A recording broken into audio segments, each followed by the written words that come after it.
2nd of October. I'm trying to think. Yes, it's October. Right. Please make sure everyone has got their mobile phone switched off. It does interfere with our apparatus, so we always request that you turn them off. And we are live streaming, by the way. Okay, I'll move into introductions first. I'm County Councillor Ruth Edwards, Chair of the Planning Committee, and to my right... Peter Clark, and I'm the Vice Chairman. I'm John Rogers from Legal Services. Mark Hand, Head of Planning, Housing and Place Shaping. Wendy Barnard, Democratic Services. Andrew Jones, Development Management Area Manager. Craig O'Connor, Development Management Area Manager. Very much all. Could I have apologies for absence, please? Yeah, apologies for absence from Councillors Webb and Blakeborough. Right, thank you very much, Wendy. Declarations of interest? No, it doesn't look as if they're highlighted at the moment. I dare say that all members have noticed on the agenda that they've got in front of them that Democratic Services had moved the minutes till the end for accuracy at the end of the meeting, but we've discussed it this morning and it doesn't really work with planning. It might do for other select committees. So with your agreement, I will move the minutes back to where we generally had it after declaration. Are you all in agreement with that? Right, thank you. So we will now take the minutes for accuracy. I'll find them in there now. 85. Right. Are there anybody who has highlighted any need for an amendment to the minutes? Please show, and otherwise I shall take them as read. Councillor Brown, you've obviously raised an issue. Yes, it's just on page 89 at the bottom where it deals with the application marked 7. If there could be just a couple of words added on the end of the sentence where it says, regard to the amenity of the occupiers of the proposed dwellings, and more thought be given to the residential stroke agricultural use of the site. Right, thank you. Because as you're aware, this has been deferred anyway, so we can bring all that to the next meeting when it returns to us and have more clarity on that. Is that all right, Councillor Brown? Yeah, I mean, I've checked the tape and I did actually say that more thought should be given to the mixture of residential and agricultural, and that's I think it wasn't just that, because I think Councillor Feakin mentioned about you know, whether there should be restrictive covenants and so forth. So it was a more detailed discussion, and I think that doesn't capture all of the issues. In that minute. Thank you. Right, thank you, Councillor Brown. Right, otherwise, everybody in agreement with the minutes? Could I have a show of hands? Chairman. Right, Councillor Higginson has moved approval. Show of hands for acceptance. Thank you very much indeed. So now we'll go on now. The first application as of today, not quite as the agenda, but this one is land application DM/2018-01092, and this is for Shepherd's Hut, Sutton Govan. Thank you, Madam Chair. I'm using a new presentation system today, so you have to bear with me slightly. Andrew, do you mind just clicking through there and going through to the right one? Yeah, this application is for Shepherd's Huts at Landat Bentra Farmhouse in Llangolven. It's just going to come up now, Maureen.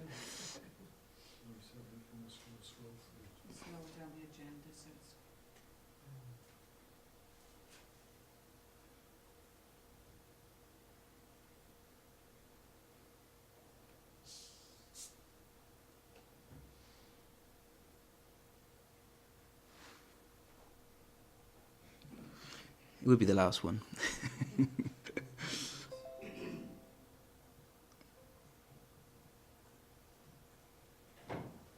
It's simply that as we have people very often speaking, we put those to the first of the agenda. That's why Craig has had to scroll through to get to this one. Yes, apologies for that, members. So this is a location plan showing where the development is where Bentra Farm is in Llangolven. And this is then the location plan. So the proposed application is for 4 Shepherd's Huts on 2 different, or 3 separate parcels of land. One is down, two of the shepherd's huts would be located here in this orchard, which members were on site yesterday to see. And then up here, just north, we were parked in this area yesterday. Then the other two shepherd's huts will be located up here in these parcels of fields to the north of the farm and the holiday let. These are the shepherd's huts which are being proposed. So as you can see, they're green in colour with a black corrugated steel roof. They are 5.6 metres by 2.5 metres wide and 2.7 metres from ground level. Members observed yesterday on site. This is where the proposed location of the two are, which are going to be located in the orchard. As you can see, there's one in this central location and one here to the east of the site. So they're both screened within that orchard. In terms of photographs, these are photographs from the site showing you the orchard that you were visiting.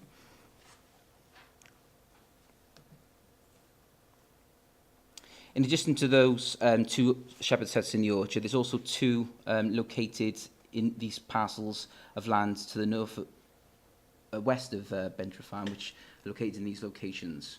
So they would be sited there, isolated and not in connection with any paths or anything. They would be just sited on those locations. In terms of aerial photograph, where members were yesterday, so on the site visits we were located here and looking at views across the site. This is where the holiday let is, and the two holiday lets would be located in these locations.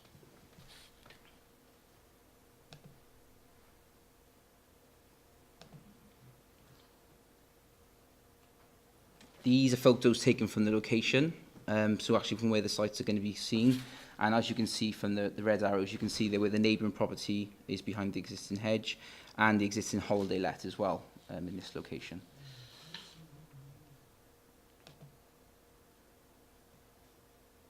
And this is from within one of the fields, so one of the shepherd's huts would be located in this location and the other one would be over the other side of this hedge. So if I go back to the aerial photos, you can get an idea of where they are. So the application, yes, is for the siting of the 4 holiday lets. They will be sited there for 12 months of the year. So it's an all year round siting. In terms of the application, Raglan Community Council didn't have any objections to the proposed development. Monmouthshire County Council Highways officers have got no objections to the proposed development. It might be worth saying as well that the parking for these shepherd's huts would be located where the orchard went here. The parking would be there right next to the road.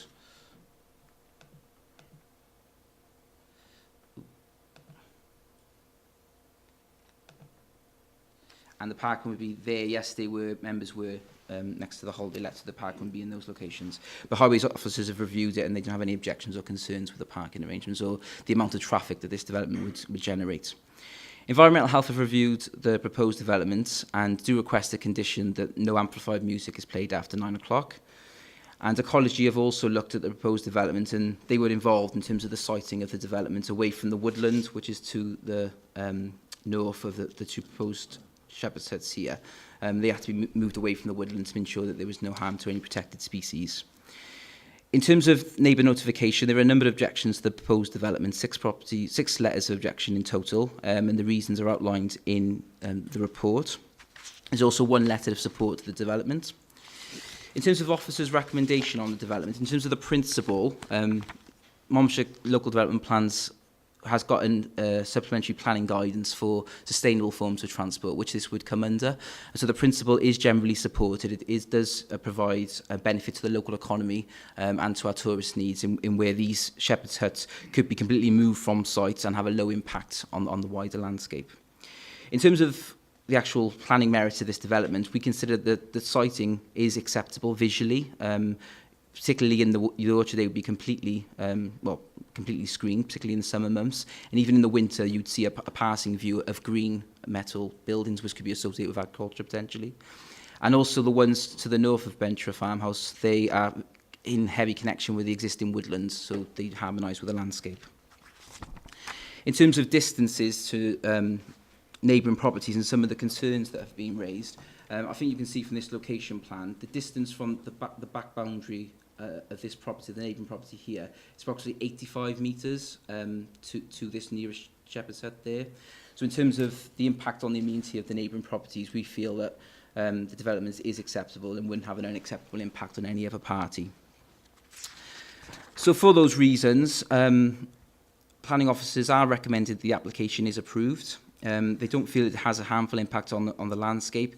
It would cause a positive form of tourism for the area, and the impact on the amenity of neighbouring properties is considered to be acceptable. So we are recommending the application is approved in accordance with and subject to the conditions outlined in the report. Thank you for that detail, and I think your new apparatus is working well, Craig, so long may it continue.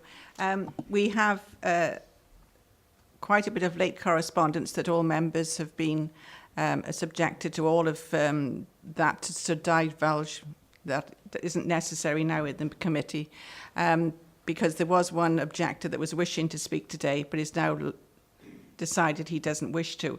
Owing to that, because we usually let the objector speak first and then the applicant has right of reply, but because he does not wish to speak, the objector, that still leaves it, as you've all had the correspondence, that the agent has still got the right of reply. If he would like to still speak, he can do. It's okay, Madam Chairman. Sorry? We won't do it. You don't wish to? Right, that's fine, that's your prerogative. There was an awful lot of members that visited the site yesterday, and so do you wish to address me at the back there? Yes, it's Jeremy Corcoran objecting to the proposal. I just wanted to confirm with the Chair and the committee that they received my report sent on Sunday, which includes photographs, up-to-date photographs relating to visual impact. Yes. On my plot. Yes, they would have all received it. Thank you, Mr. Cochrane. Right, thank you. And as the agent does not wish to reply, they will all take that now as read. Thank you. And so who likes to start the comments, please? Right, Councillor Murphy, please. Yeah, thank you, Chair. And I confirm that I have been through all of the correspondence in some detail.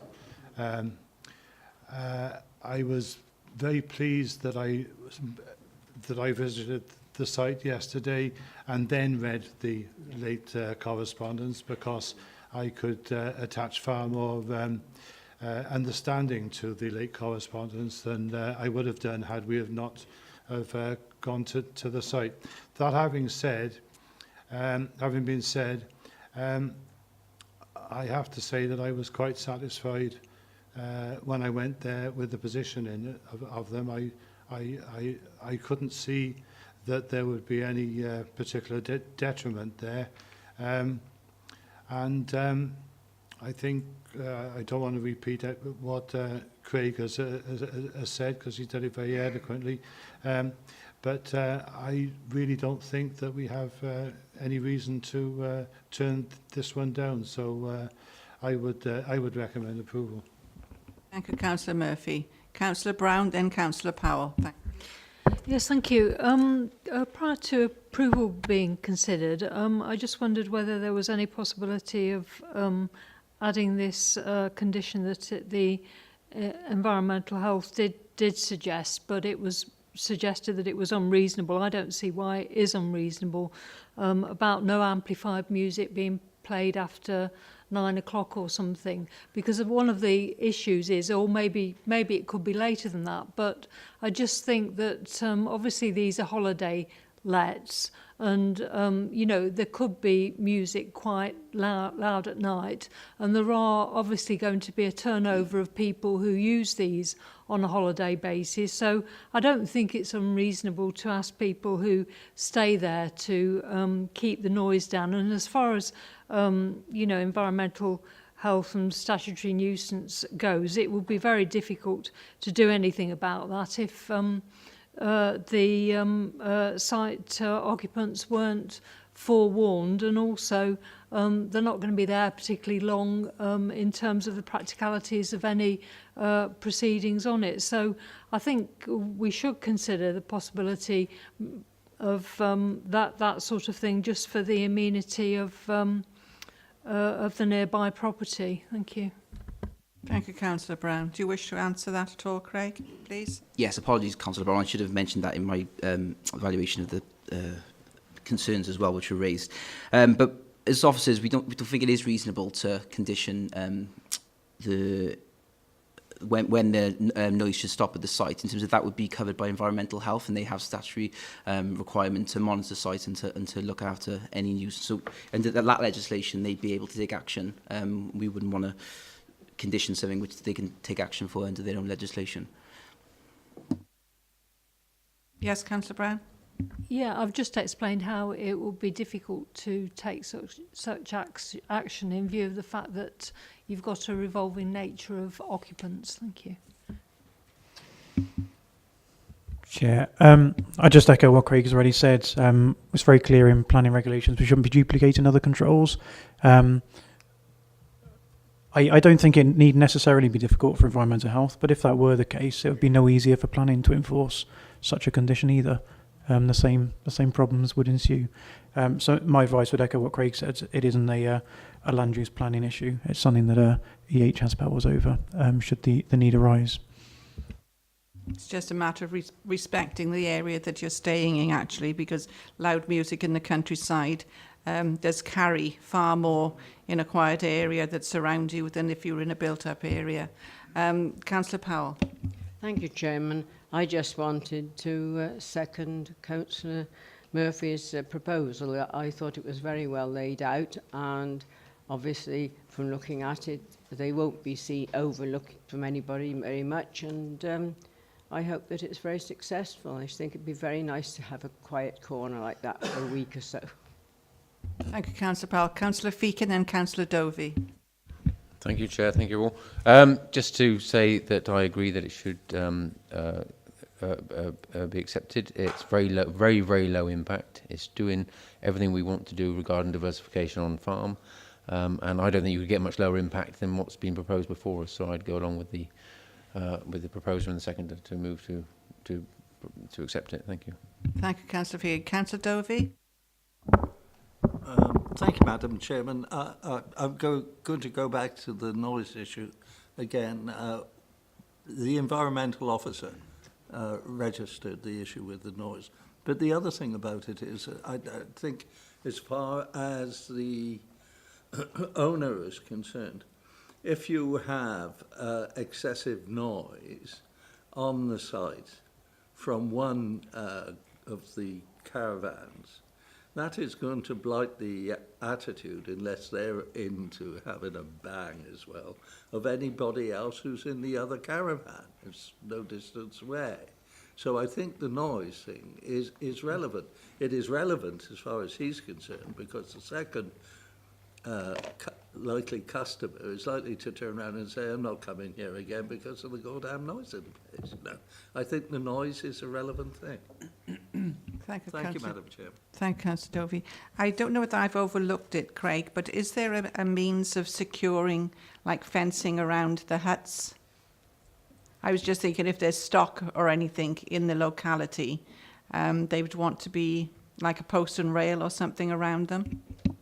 In terms of the type of development, it is supposed to be very low impact, so fencing it off and putting more sort of paraphernalia around these structures gives them more impetus and has more of a visual impact on the wider landscape. So in terms of the noise, I understand what members are saying, but environmental health do have the powers to take action if they feel it's not being managed correctly and it's not being responsible. So it's down to the people who's using it and the way the site is managed.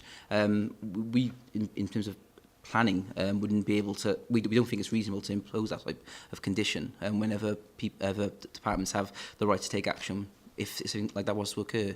It is down to the way the site is managed, and that's the same with any caravan site or any tenting site across Monmouthshire. Thank you. Councillor Howard, did you wish to? No. Councillor Harrison, please. Thank you, Madam Chair. Yeah, noise levels are obviously highly subjective. It's as simple as that. But I'm sure the proprietor will have in his terms and conditions, please respect the neighbouring caravans and other properties around the area. I don't think there's anything else that anyone can do.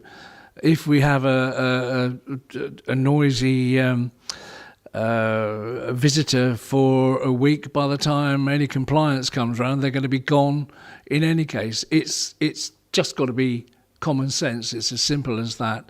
And if the proprietor puts in quite adequately a notice of just respect the countryside, what more can be done? Thank you very much indeed. Anybody else wish to comment? Councillor Davis, please. Thank you, Madam Chair. I mean, as far as I'm concerned, the noise is not an issue for this planning committee. That, you know, is dealt with by another body. Yeah. Should that occur, then there are mechanisms for dealing with it. But as far as we are concerned as a committee, it is not an issue that affects the planning consent. Thank you, Madam Chair. Thank you. And it's subjected to have noise, because if you live in the city and the sheep are making a lot of noise, what do you do about it? Because that's what they most probably will get. So Councillor Murphy, he has proposed approving the application, seconded by Councillor Powell. Could I have show of hands for approval, please? It's unanimous, I think. Okay, John? Right, that's unanimous, thank you. Right, we now go on to application 00994, and this is at Llantrissant, Old Farm, Llantrissant.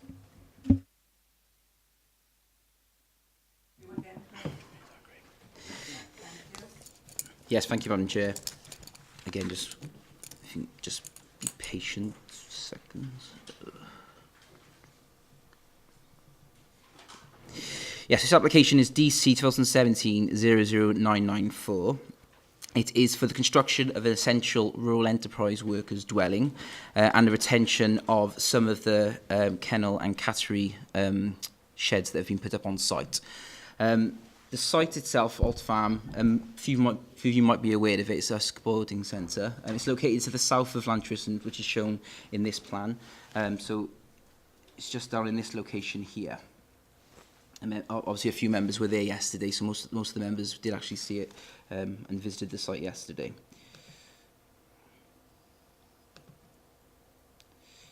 So this is a site plan of the site, which you can see here where the existing farmhouse is, and also the farm buildings associated with that business there, which is an agricultural feed business, which is another farm diversification scheme. So that's what is run from this site. There's a dog and kennel and cattery, and also the agricultural feed business. So that's the existing farmhouse there, and the farm buildings. And then you've got the kennel and the cattery here.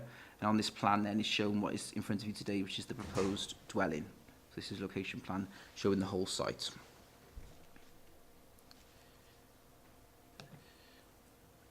Here we have some photographs of the site, which members could see yesterday. So here you have the kennel buildings. Again, the agricultural building there, and the dwelling would be roughly in this location.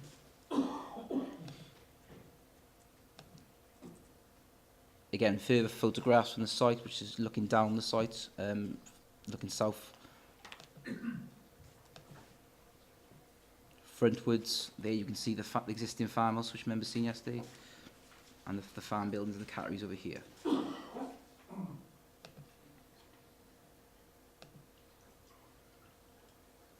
Again, so here, this is the reception building for the dog kennel building, and the dwelling would be located in this location.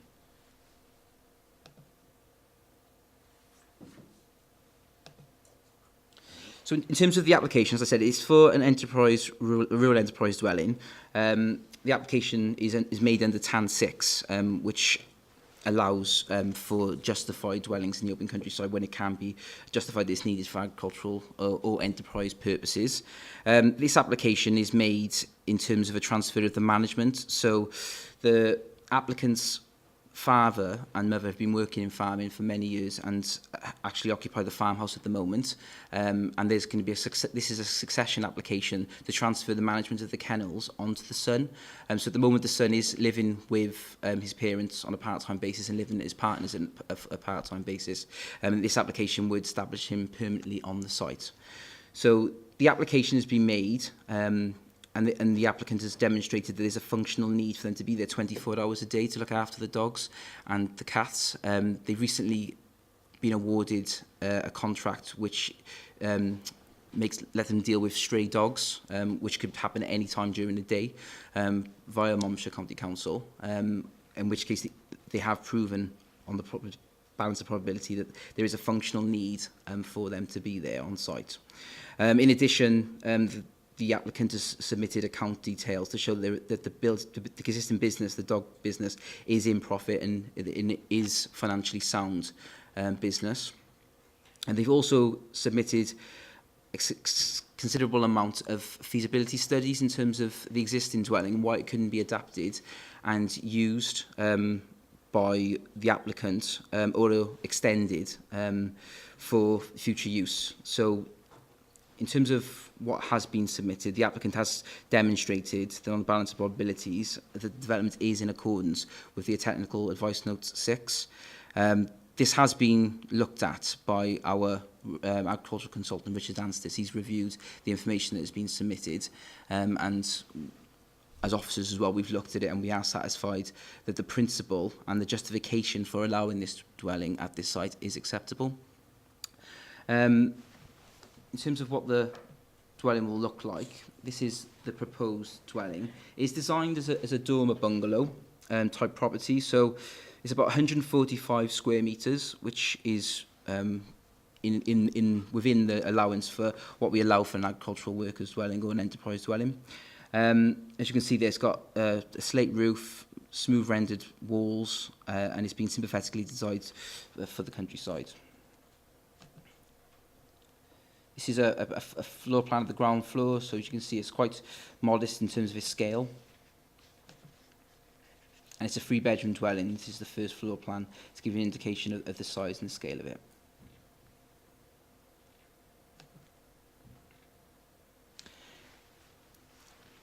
As members have seen in the report, the reason for this application coming before you today is because it is a departure from national and local planning policy in terms of flooding. This site does fall within a C2 flood zone where highly vulnerable forms of development such as residential shouldn't generally be allowed. For this particular development, there is obviously a functional need for this dwelling to be on the site. To actually look after the dog kennel and the cattery. So there's justification as to why this building needs to be on this site. And all of the site does lie within a C2 zone, apart from, if I get the location planner.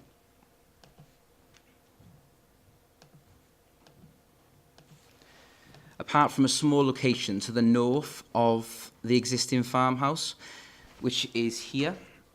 So this little bit of land here is outside of the C2 flood zone. However, obviously you can see the A449 there and disparity with the kennels. So we have explored that option of siting the dwelling there, but unfortunately given the noise and the amenity impact it would have on that farmhouse, it is considered to be more appropriate to site it up in this location, which unfortunately is in the C2 zone. So although generally speaking we wouldn't allow any form of residential development in these C2 zones, in this particular case there's a functional need as to why it needs to be there.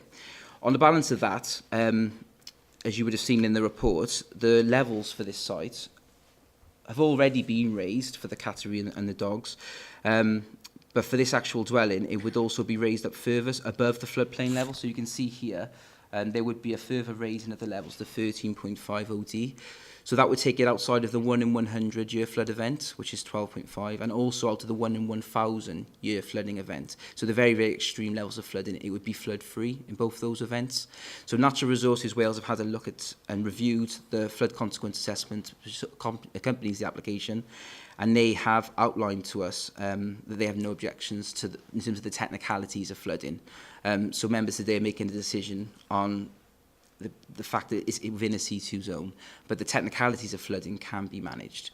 So it has been advertised as a departure. It's not something that we would normally seek to approve, but given the justification in this case that it is an rural enterprise dwelling, it needs to be located at this particular site. So on those balanced properties, we do feel that the siting of the dwelling in this location is acceptable. In terms of the other elements of the application, this plan shows you there are a number of buildings which have been built without the benefit of planning consent over the last 10 years. Some of these buildings and some of these structures are actually immune from planning consent now because of the length of time they've been up. But as members would have seen on site yesterday, there's a isolation shed, a grooming shed, this kennel here, and part of the agricultural building. Sorry, my pen's not working out.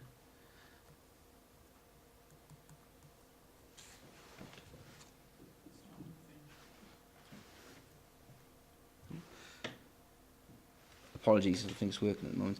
But yeah, those yellow buildings there are part of the application as well, and they form a retrospective part of this application, so they're gaining consent prior to them being erected.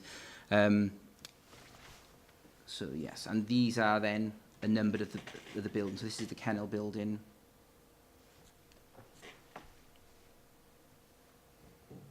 This is the small isolation building. The grooming hut. As members would have seen yesterday, they're small auxiliary buildings to the business which have crept up over time, and the applicant is now seeking to retrospectively apply for these.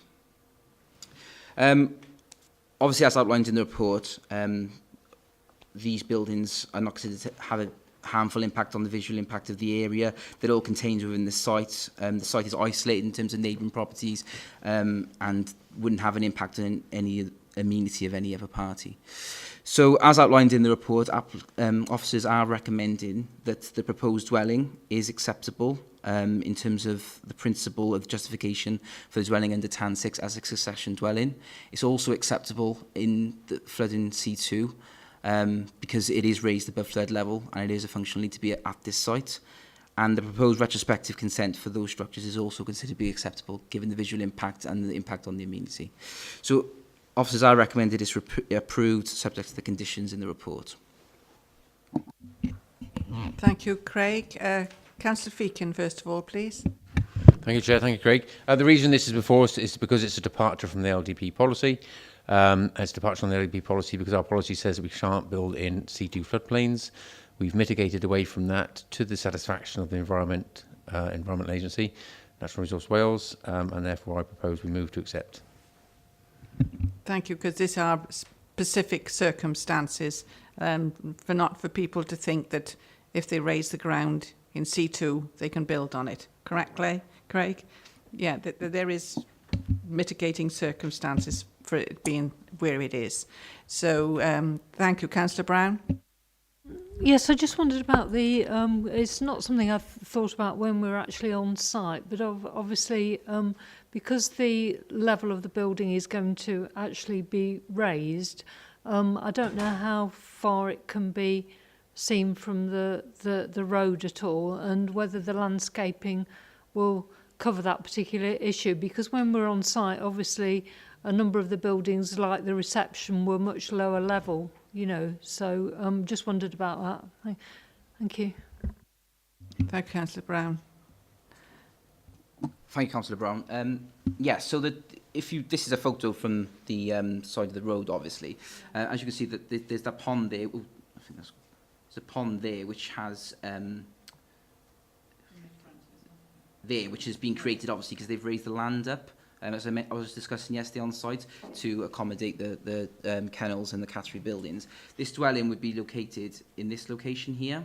So there would be a slight raising of the land, but obviously given the distance from the road and the contained nature of the unit as a whole, we don't feel that if there was a dwelling there, even if it was raised up slightly, they would have a harmful impact on the area. We are proposing a comprehensive landscaping scheme as well, which would also aim to soften it here, around the site. So we feel that on balance, even if when it's raised up, if members were to give consent for it, that it would not have an adverse impact on the wider views from the area. Could I just, I just wondered if that was the reason for the landscaping condition you see. Yeah. Thank you. Councillor Davis? Thank you, Madam Chair. I mean, there are special circumstances attached to this, and I like to see diversification with farmers and business and things like that. I think, you know, it's to be encouraged, but this is a planning application. And as long as the officers are satisfied that we're not creating any precedents here in terms of future applications, then I think that this application should be approved, and I'd like to second Councillor Feakin's proposal. Thank you, Madam Chair. I think we've covered all the concerns that might arise simply because of the C2 issue, and there will be an agricultural tie, I believe, Craig, on this building anyway. So, Councillor Murphy, please.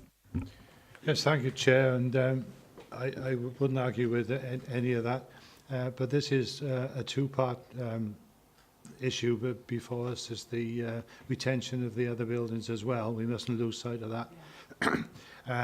On the basis of the old adage, if it would have been all right had they applied, you must give it now. I certainly wouldn't have had a problem with it had they applied, so I've got no problem now. So I'd be happy to. I don't know whether you want a separate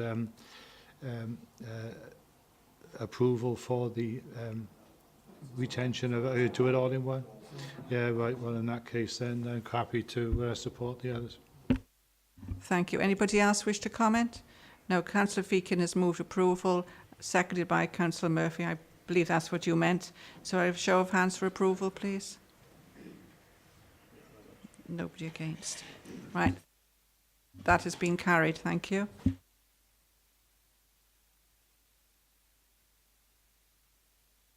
Now we go to page 13. This is application 00156, and this is Bracken Road, Abergavenny.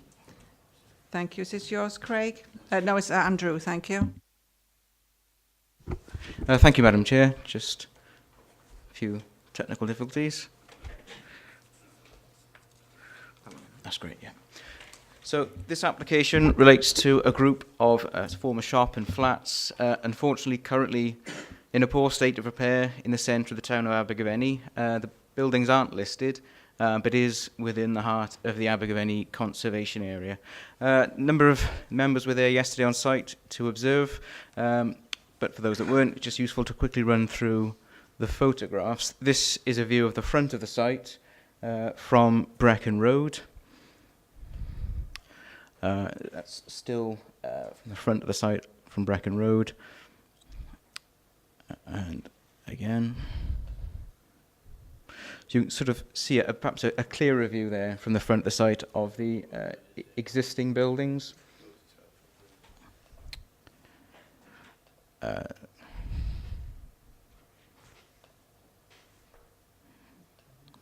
Apologies, members. So this is just an example of a building that's sited quite prominently on the corner of the junction with the site and St Michael's Road. Thank you, Maureen. So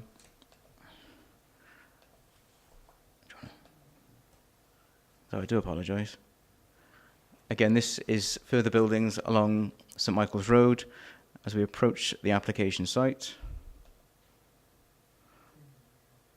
And just carrying along then. So this is the rear, an exact view of the rear of the site of the buildings that are to be retained. It's just worth going to the next photograph just to show you an example in close proximity, just on the edge of Frogmore Street, of some 2.5-storey property buildings. So planning permission is sought to create 12 flats within the existing structure, which is cited here on fronting Bracken Road. And then the same number, an additional 12, to be created by a new build structure to the rear. It's worth pointing out that planning permission was actually granted in 2006 for the conversion of the existing building to residential units. This was given permission, but was then deemed unviable, and sadly the site has remained redundant since. So the layout of the site, as noted, would see vehicle access on both from Brecon Road and from St Michael's Road. And as members noted yesterday, a pedestrian link would still exist under the existing building through the site. The new build to the rear of the scheme would be so that's just showing there, that sort of pedestrian link that would be retained. So this here is the new build to the rear, which is 2.5 storey, with a lower central section that would provide vehicle access underneath. So the scheme comprises 18 single bed and 6 two-bed units, and a total of 15 off-street parking spaces. So this here is the view, the front of the site from Brecon Road. So in terms of officers' consideration, there are a number of very important material considerations that officers have weighed up.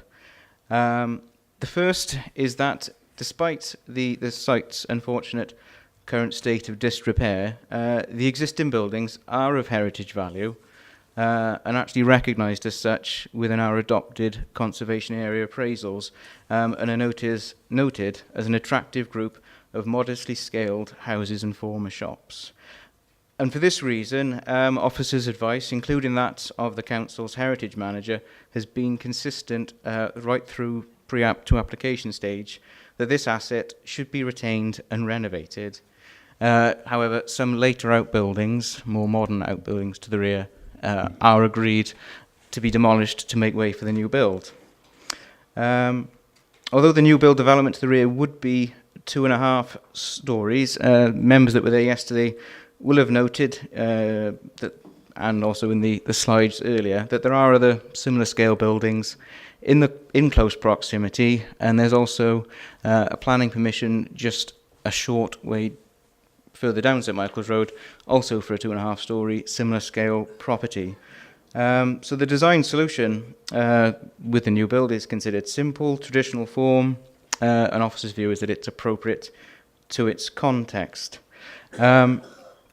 Objection has been received from the Council's Highways Department on the lack of parking. The scheme does not conform fully to the maximum parking requirements. Owing to the mix of units, a full complement of parking space on this site would require a total of 35 spaces. As I stated previously, this scheme falls short of that and would provide 15. However, the site is sustainably located. Abergavenny is one of our more sustainable towns, and it's right on the very edge of the town centre with all its associated amenities and facilities. It's also in close proximity to a number of bus stops, and Abergavenny also has a railway station which is within a reasonable distance. Objections have been received, including those from the local civic society, that the number of units should be reduced in order to move further towards the parking standards. However, this matter has been considered very carefully. The new build units have been weighed against the cost of the rehabilitation of the heritage asset, which has then sort of arrived at this minimum number of units as being necessary to make it viable. Therefore, on balance, it's considered that given the site location and the predominance of single bed units, so say 18 of the units would be single bed, that in this instance, full compliance with the parking guidance would not be unacceptable. Finally, it's important to point out that the scheme is to be undertaken in partnership with Mellin Homes. All of the units, so that's 12 units in the new build, would meet DQR standards and are to be affordable homes. Policy requires only 35% to be affordable, so those 35% would be secured through Section 106 agreement, and the additional units, say, are to be provided.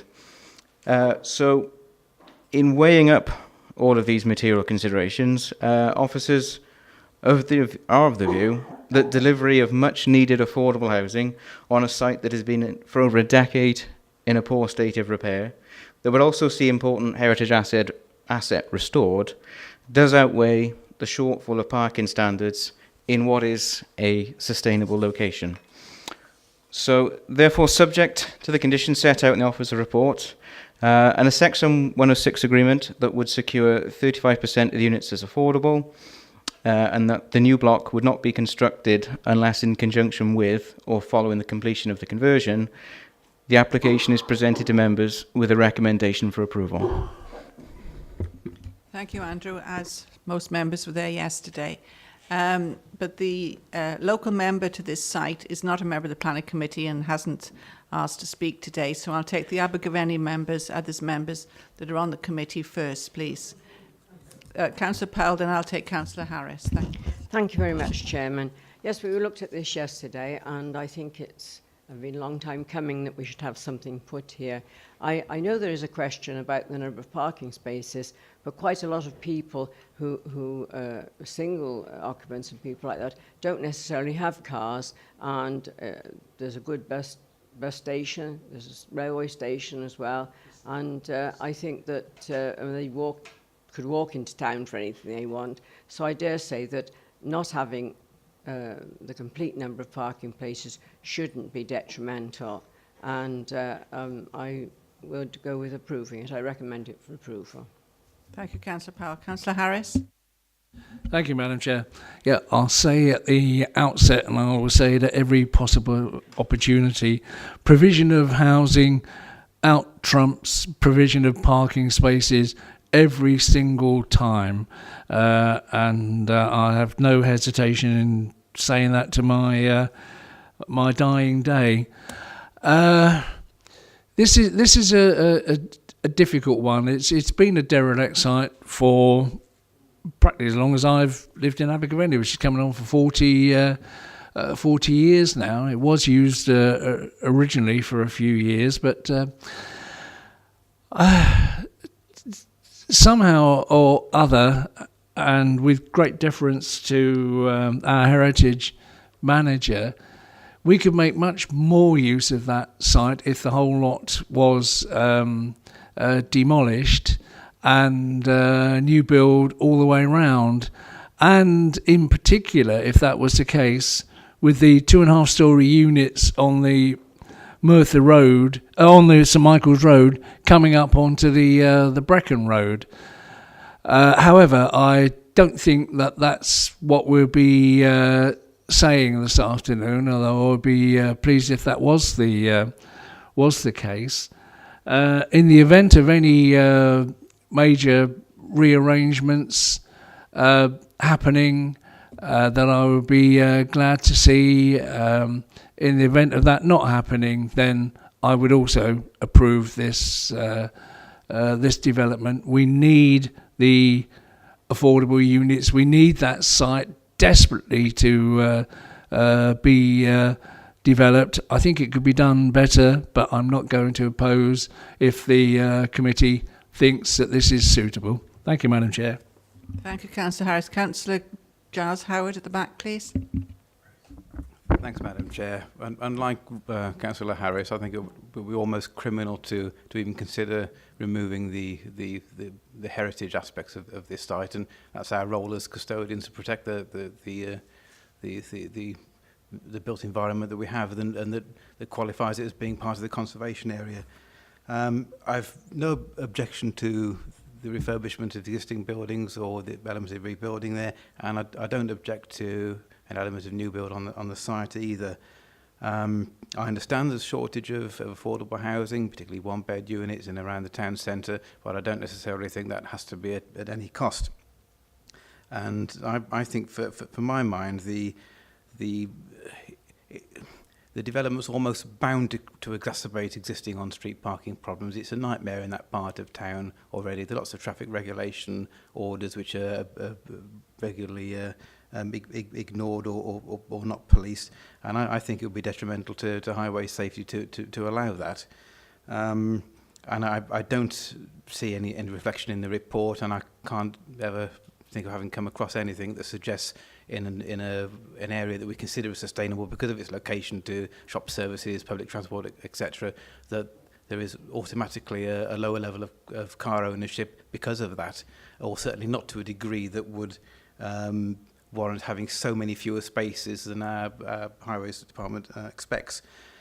Going on to the new build, I don't think that 2.5 story, or if you look at the pitch or the height of the ridge there, it's 3 stories, it's not 2.5, and that to me doesn't reflect the scale or the form of the development that's already on that side of St Michael's Road, which mostly takes a form of single-storey structures of an ancillary nature. And I think the outlook from those properties on the other side of St Michael's Road would be absolutely ruined. I mean, it's not a great outlook anyway because of the buildings that are there, but having a 3-storey structure, maybe 12, 15 metres from the front elevation of your house, that's to me, that's overly detrimental. And if that lost that third story, then it might be acceptable. But as it stands, I couldn't support it, sorry.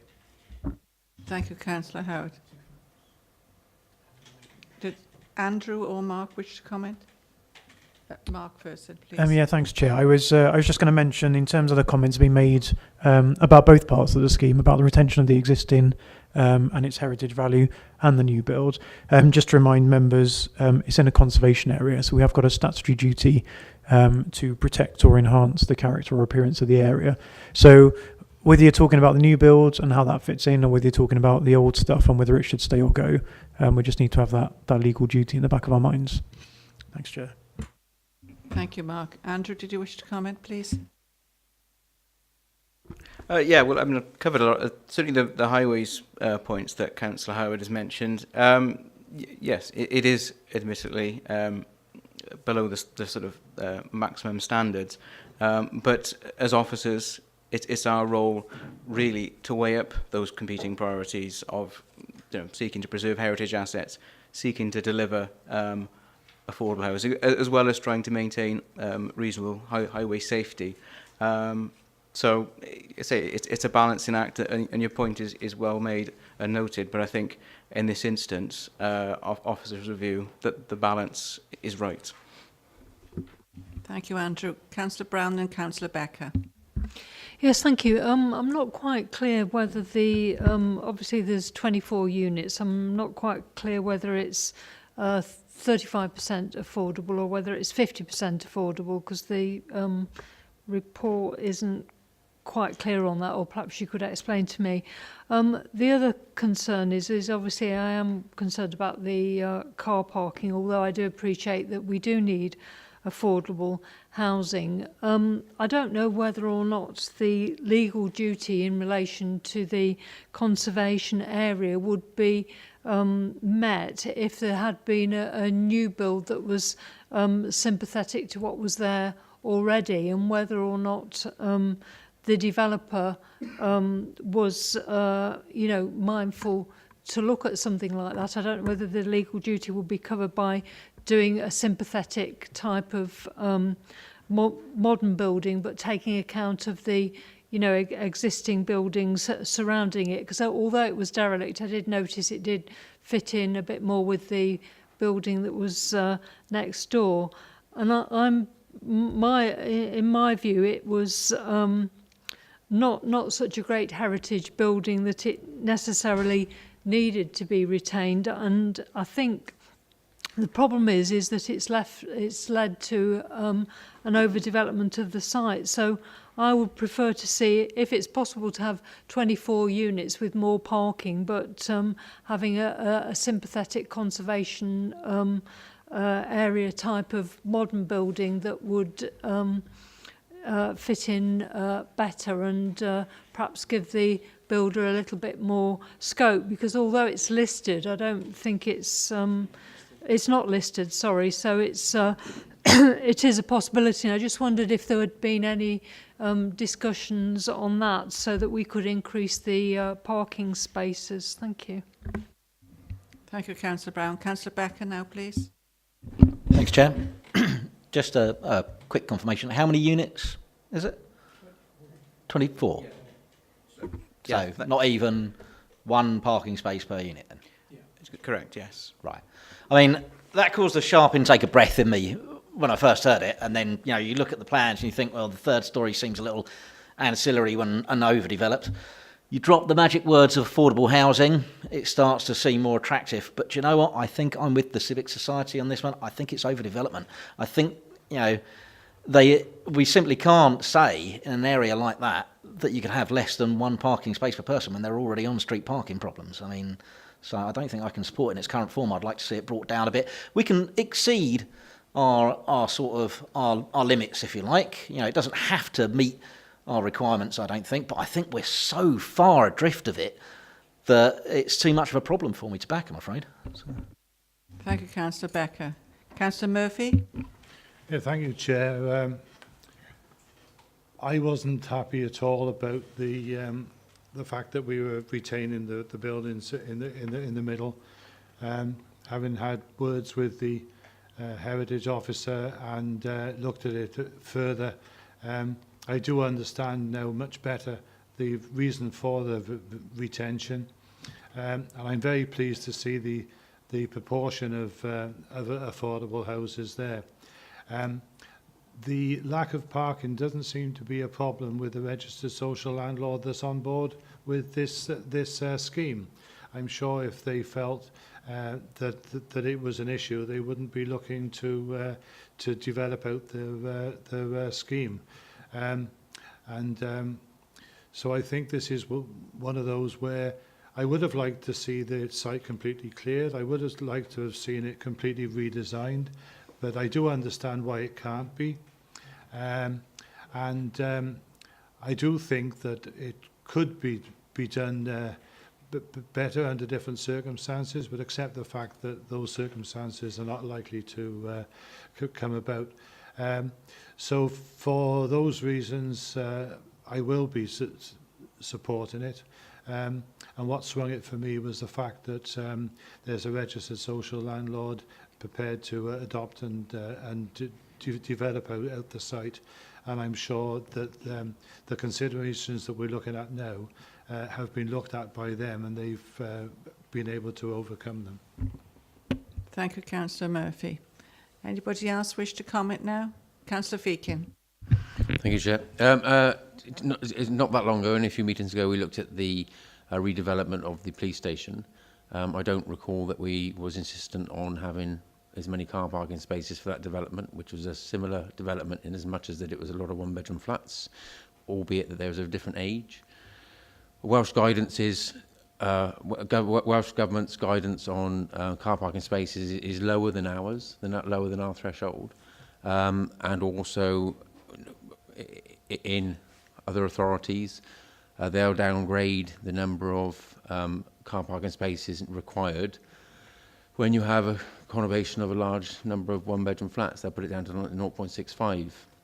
It might be that we, separate to this, need to look at and reconsider our car parking requirements per units.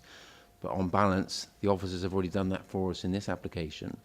The site has been left vacant for 10 years. Nothing's happened to it. It's been an eyesore. There's letters of support to say that they would prefer to see it developed as fast as they can and as soon as they can. So for me, I would support the development in its present form.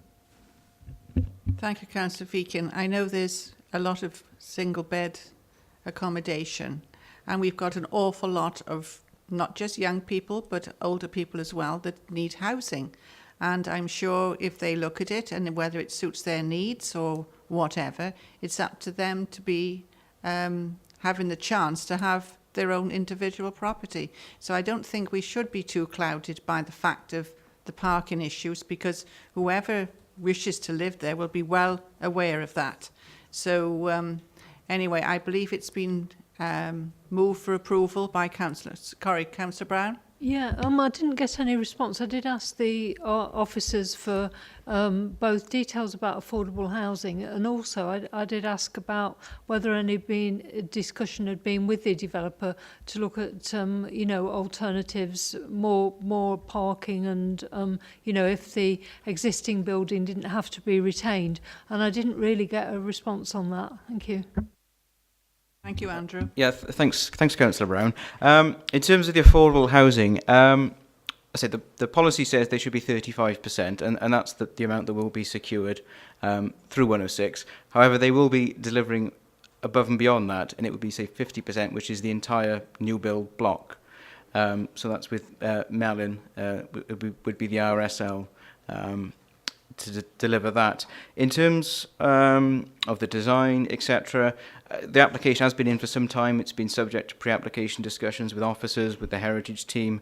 A lot of options have been considered, and I think in terms of numbers and parking, the point Councillor Becker also made, the number has sort of been arrived at, as I alluded to in the presentation, because of trying to make all this stack up in terms of preserving the heritage asset, the cost of the conversion.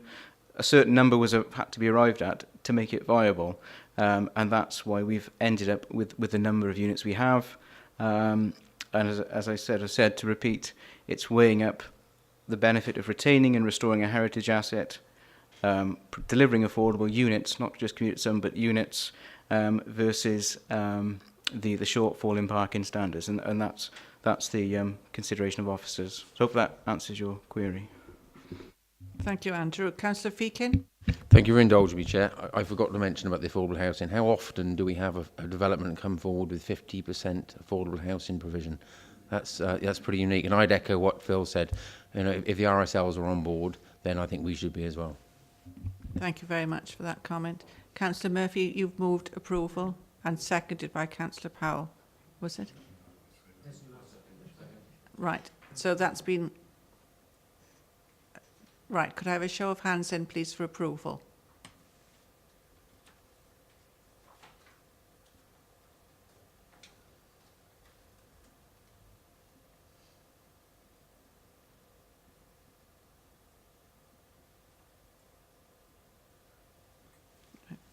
Right. 8 for the application for approval. Those against the application, please.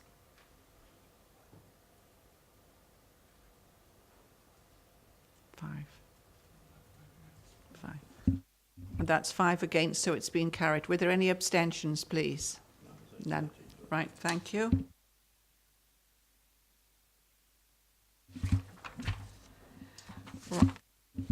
We now go to page 27. It's again in Abergavenny area over the River Usk.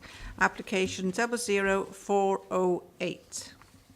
Well, it's near to Abergavenny. It's actually Abergavenny and Llanfoist, I suppose, actually. So, Andrew, you're addressing this again. Thank you. Yes, thank you, Chair. So yeah, this application is for a shared cycle and footbridge across the River Usk between the village of Llanfoist and the town of Abergavenny, and the application is made by Monmouthshire County Council. So I'm sure you're all familiar with the site, but for those that were there and weren't there yesterday, if we just quickly run through the site photographs. This is a view on the Llanfoist side of the river. This is looking back towards the Bridge Inn public house and the Bridge Cottages. That's the public house there with its associated outdoor space, and these are private residential properties. That's just another view there of those properties. Bridge Cottages.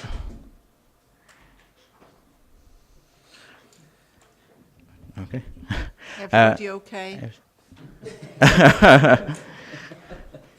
So this is a view looking back again on the Llanfoist side, looking back almost towards the existing bridge.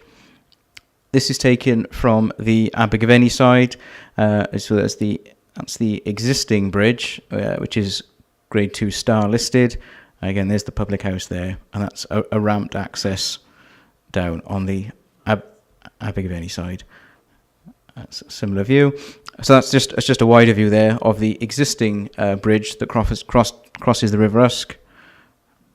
And that's a view taken on that bridge, looking towards where the new bridge would be sited, which is, if you can all see that, approximately there. And that's shown then in greater detail on the no, I'm afraid not, no. So, as stated, planning permission is sought to construct a new bridge over the River Usk that would be positioned approximately 100 metres to the southeast of the existing Grade 2 star listed bridge. It would span approximately 60 metres across the river and would be 3 metres wide, and would include earthwork at either side to provide a ramped access for disabled users, and it would also include the provision of a new footpath link and also the enhancement of an existing footpath. The bridge itself would be clad in timber. There's a view, sort of artistic impression view on your screen. And that would be sort of finished with locally sourced timber shingles, which would be left to weather. The sides of the bridge would be 1.4 metres high and would be finished with a timber anti-slip surface across the bridge. And just to confirm, the bridge would not be lit. To facilitate use of the bridge, a new 100-metre footpath would be created from the existing Castle Meadows entrance gate on Merthyr Road. So that is up here and coming down to connect. And an existing footpath and also national cycle route would also be widened and resurfaced. So just by way of background, the Active Travel Wales Act was introduced in Wales by the Welsh Government in 2013 and created a duty for local authorities in Wales to provide active travel maps and to deliver year-on-year improvements. And therefore this forms part of the Council's plans to provide a modern pedestrian and cycle route between Abergavenny and Llanfoist. So in terms of our considerations, there's a number of material planning considerations we would need to weigh up. And the first of which is the ecological value of the site. As you imagine, the site is sensitively located to the River Usk and is also within a Zone C2 floodplain. The application is EIA development, and we've also carried out habitat regulations assessment. The Council's biodiversity officer is satisfied that there's sufficient information before us to make a lawful planning decision, and subject to the conditions securing a detailed construction environmental management plan, it's considered that the scheme meets the requirements of our policy NE1, which is nature conservation. So as stated, the site does fall within the C2 floodplain, and members will have seen in late correspondence an outstanding objection from NRW. They have maintained objections relating to flooding on two grounds, increasing flooding elsewhere and managing flood consequences. So officers have considered various options for mitigating the adverse flood risks of the proposed footbridge, which include altering bridge designs in terms of soffit level and various other design solutions. The option before you has been chosen as it's considered this is the best bridge and ramp design to achieve the least impact on flood levels and increases elsewhere, whilst protecting the highly sensitive ecological and archaeological assets of the site. And furthermore, the current design is considered to have the least visual impact on the historic two-star listed bridge. It should be noted that the proposed development will not cause additional flood to properties, only that the flood depth could be increased somewhere between 40 and 160 millimetres as a result of the bridge and associated works, and therefore officers satisfied that the overall flood hazard to the properties affected, which would be on the Llanfoist side, is considered to remain unchanged. In terms of highway safety, members that were on site yesterday will have encountered the difficulties when using the existing footbridge and the footpath. Owing to the listed status, an extension to the bridge and one in much closer proximity has been discounted for obvious reasons. However, it's considered that the site chosen, which is say approximately 100 metres away, is both convenient and would still provide a much safer route between Llanfoist and Abergavenny for all users. With regard to residential amenity, members have observed on site yesterday the point that was made by Councillor Giles Howard in respect of the privacy of the residents of Bridge Cottages. The new ramped approach, I might just show you on screen, which is here, would involve increases to ground levels, and it's at its highest point that's anticipated to be approximately 2.5 metres. However, the rear boundaries of these properties are approximately 30 metres from that highest point, and given these distances, it's not considered that these would compromise existing level of privacy particularly in that this is an area that's already well used by walkers, cyclists, etc. Finally, in terms of the visual impact, as stated, the siting is considered to be sufficient distance from the Grade 2 star listed bridge, so not to adversely impact its setting. The design solution is considered by officers to be simple and relatively low, only 1.4 metres, and the use of the natural materials left to weather is appropriate to the context. Whilst inevitably the development will have an impact on the wider landscape, it's considered that through the detailed landscaping condition, that would include both hard and soft landscaping, that this impact can be successfully mitigated. Members will also have seen in late correspondence a request from the GI team for a bond of £10,000. However, as advised in late correspondence, it's considerable on balance, given the positive infrastructure benefits that this proposes, that it would be unreasonable and is not actually necessary to make the development acceptable in planning terms. So, in weighing up all of the material considerations, officers are of the view that despite the objection from NRW, the proposed development would provide much needed safe connectivity for pedestrians and cyclists between Llanfoist and Abergavenny. The scheme is considered to be of sensitive design and siting and would not prejudice the amenity interests of any neighbouring properties, and nor would it cause harm to the ecologically rich setting. So therefore, subject to the conditions already mentioned and those set out in the report, it's presented to members with the recommendation for approval. Thank you very much, Andrew. I believe our local member is Councillor Giles Howard. If you wish to comment first, please. Thank you, Chair. Yeah, a few things to say.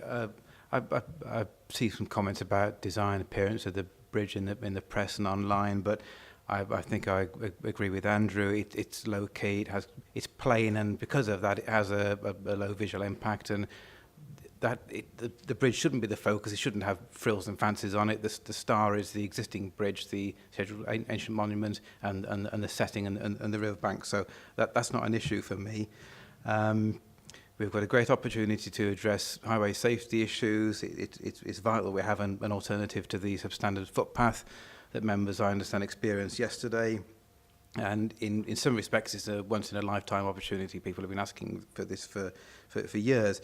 It's not a perfect location, that's for sure, and I think the introduction and the report reflects it's a balance between two conflicting aims, really. And ideally, I would have preferred it to have been closer to the bridge.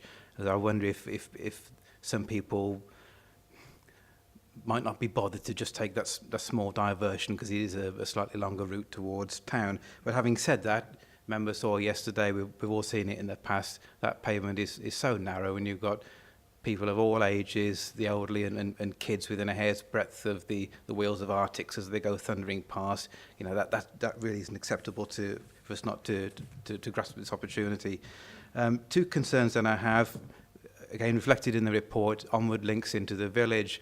I previously raised this with highways, and I did hope something would come on the back of this, although I appreciate the active travel schemes might do something about it. But walking through to the main part of the village of Llanfoist, it's really pedestrian unfriendly once you get to the area of the 465 crossing, and that's got to be addressed. Otherwise, unless you do something about that, the ultimate success of this scheme isn't going to be realised. And Andrew reflected on the residents' comments of Bridge Cottages. I understand that there's a gap of around 30 metres and that the path is used a fair amount already.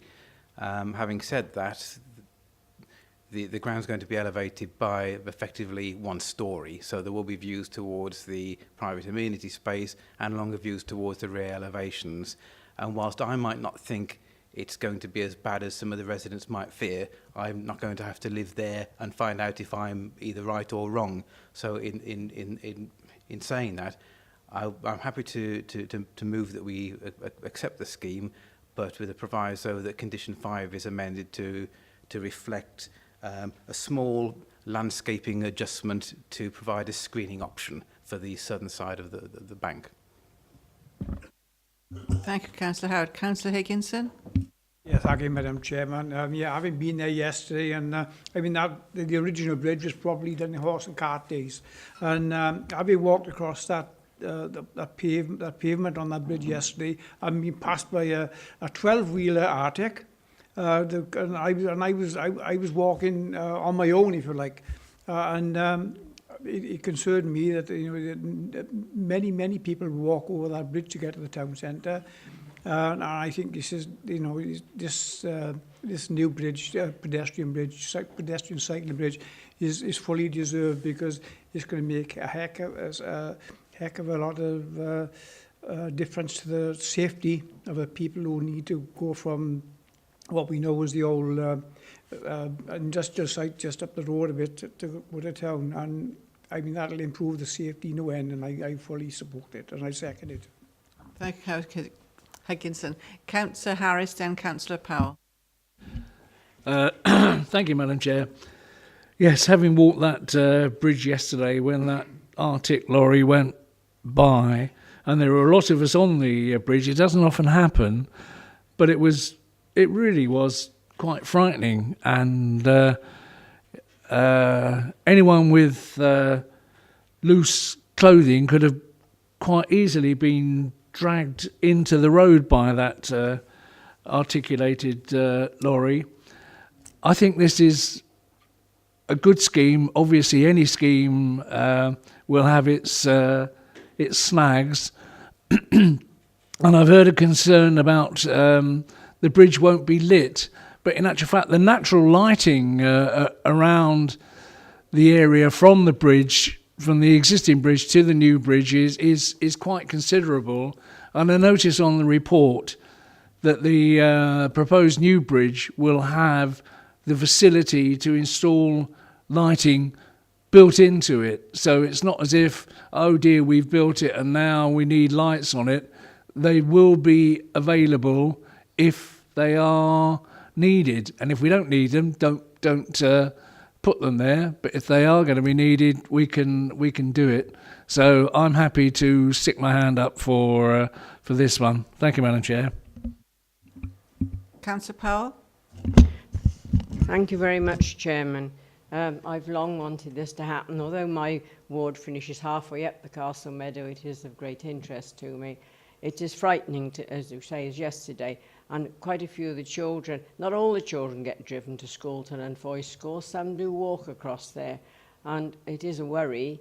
And some people say, oh, they don't want to walk down there to make it further. It won't actually, because as you see where it arrives on the Castle Meadows, with the path across to that castle gate, it's no further than walking over the bridge and back up. It's the same distance. You just walk down first and straight across.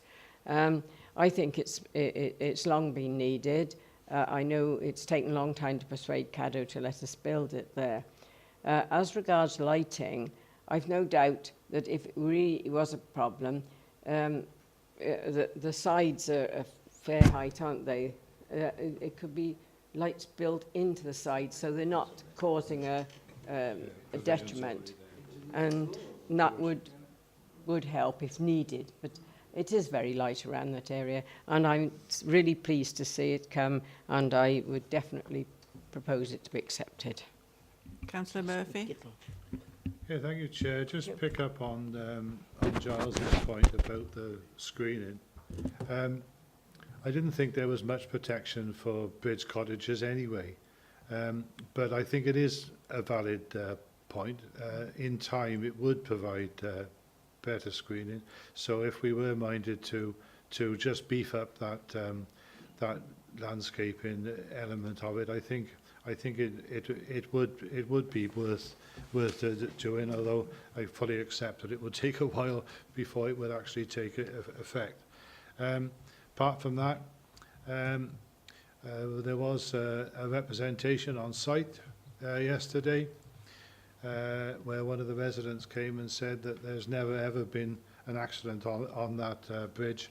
I certainly wouldn't want to be party to turning it down and then waiting to see if there is one. So I should be supporting the recommendation for approval. Thank Councillor Murphy. Councillor Brown, and then I'll take Councillor Feakin. Thank you. Yeah, I would certainly support the additional landscaping condition that's been mentioned for the amenity of the residential properties. Just looking back at the picture of the bridge,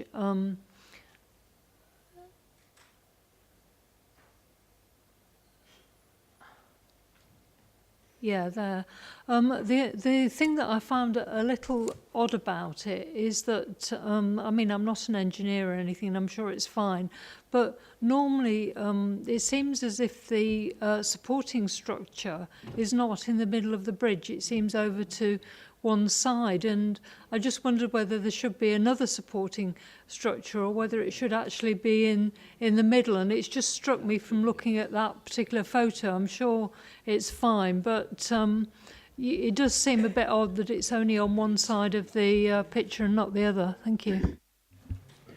Thank you, Councillor Brown. Councillor Feakin. Oh, sorry.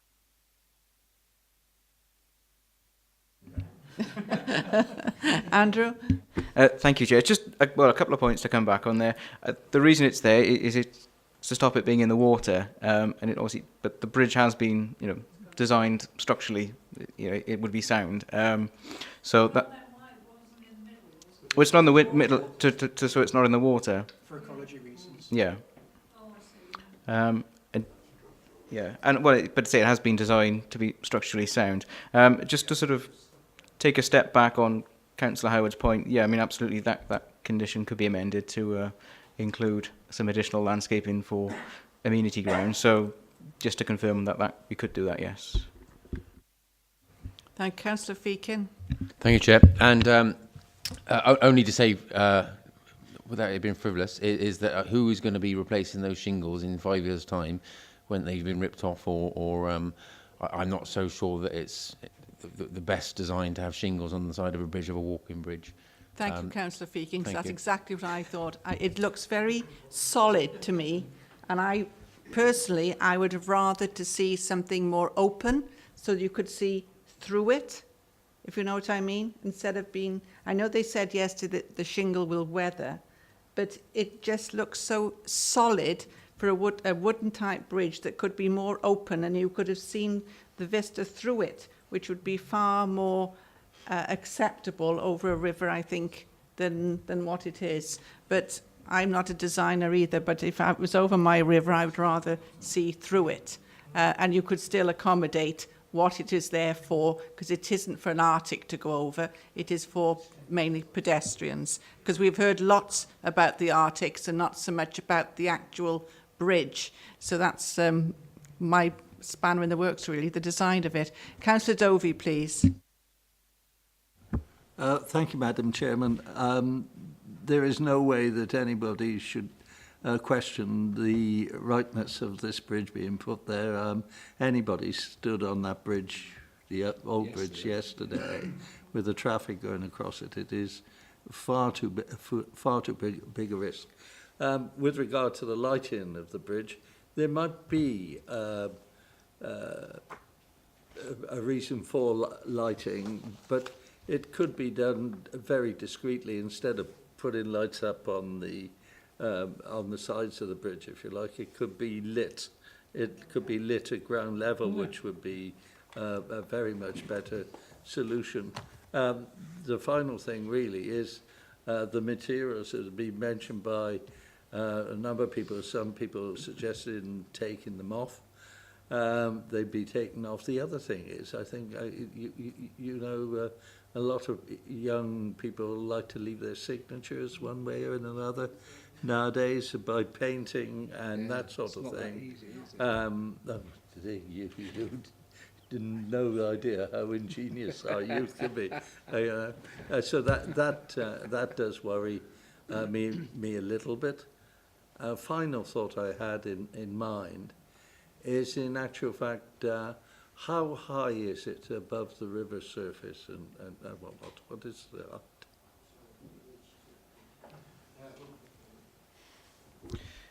Just to come back on that point, you can see there, that's the sort of existing ground level there. I say that would need to be raised up to about 2.5 metres. The thought I had, because I don't know what if you like, the top of the bridge is, as you go along, have we thought about the risk of people, again, young people doing what young people do, walking across on the parapet of the bridge, and instead of walking along the footpath? I mean, it's happened in Chepstow. Yeah, well, it does happen, Madam Chairman, and everybody's very sorry afterwards, and you end up putting flowers on the bridge like it says in Chepstow. All I'm saying is, I'm not being negative. What I'm basically saying is, where there is a risk at the deepest part, perhaps, whether there had been getting any consideration of having something which would deter people from trying to walk across the parapet of it, because I am sure somebody will want to do it. I don't think it would be big enough for that. Mark, you wish to comment on that? Chair, I think just that if you made the bridge from something else or in a different design, there will always be someone that tries to vandalise it, and there will always be someone that tries to jump off it or walk across the parapet. You can't ever completely design those things out of it. So I think we need to plan for the majority who are going to enjoy the bridge in the proper fashion, and focus on the positives of the scheme. So yeah, if you build it from stone, from brick, you're still going to have a vandalism challenge from a small minority. Arguably, the material proposed about should be easier to sand down and get the old Ronseal out. And put it right again. The lighting point's been mentioned by Andrew, so provisions there to put lighting in the future in a discrete fashion if it's decided it's needed later, so it's future-proofed. But yeah, I think in terms of the parapets, I don't think the heights, for safety purposes, it's not so low that people would easily jump onto it. But if, a teenager or even a intoxicated adult wish to get on there, then they will. It's one of those things. So I think it's just down to people behaving appropriately, personally.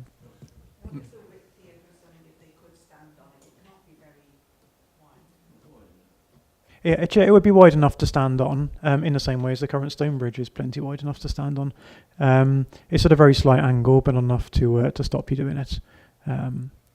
But again, yeah, I mean, what's the solution? Try and make it into a pointy edge, and then someone will fall over and hit their head on it. You just cause, one solution causes different effects. So I think, Chair, it's fine as it is in that sense. Councillor Dovey. Madam Chairman, could I just say, I'm not being negative about the bridge. I think it's a very elegant bridge, and I like the cantilever way of supporting it. I think that's elegant as well. So more for it. I think we get the message. To be constructive, that is all. It's fine, thank you. Councillor Powell? Just like to say, a few years ago, I've seen them jumping off the present bridge that is now into the river, and they will walk along there as well. So I don't think it's going to make a bit of difference.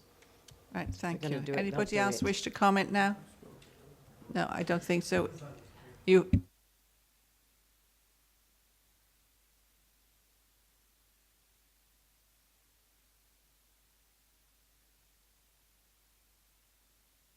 Carried again. Thank you all very much. We move on to application 00858 on page 47. This is the Hereford Road in Monmouth. Sorry, Chair. Can I just double check? I took that as being with the amended landscaping condition that Councillor Howard asked for. Yeah. Yes, without question. Thank you, Mark.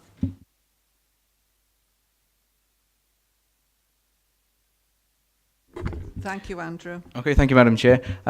Members should be familiar with this site. It was considered at the meeting on the 3rd of July. It's for a new 4-bed detached property along Hereford Road in Monmouth. Just quickly familiarise yourself with the site. So it's for an infill dwelling in this garden space here.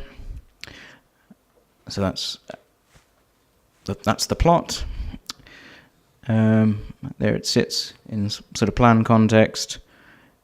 I think members benefited previously from seeing a similar type of development that had been built elsewhere. So since members resolved to approve the application in July, that was subject to a 106 agreement to provide an affordable housing contribution of £26,068. Since that time, the applicant has provided viability information that has been considered by the Council's Senior Housing and Strategy Officer, Shirley Wigham, and on close scrutiny of the full viability appraisal, it has been concluded that a financial contribution would not make the scheme viable. So the application is now represented to members, still with the recommendations for approve, subject to conditions outlined in the previous report, however, without any requirements for a financial contribution. Thank you, Andrew. Councillor Giles Howard and then Councillor Harris. Thank you. Thank you, Chair. I don't know about other members, but I'm getting slightly sceptical about the number of applications that are coming back to committee where the affordable housing contribution is being sought to remove.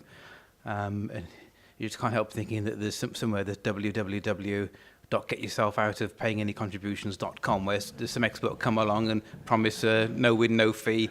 And I just, without seeing some more information as to why this isn't feasible, okay, I trust Shirley implicitly, and I know that if there's any chance she could get money out of it for affordable housing, she would, but it's almost stretching credulity to think that a house of this size and nature, there isn't enough in it to be able to make a small contribution, and for that reason, and in the absence of anything to convince me otherwise, I can't support it, sorry.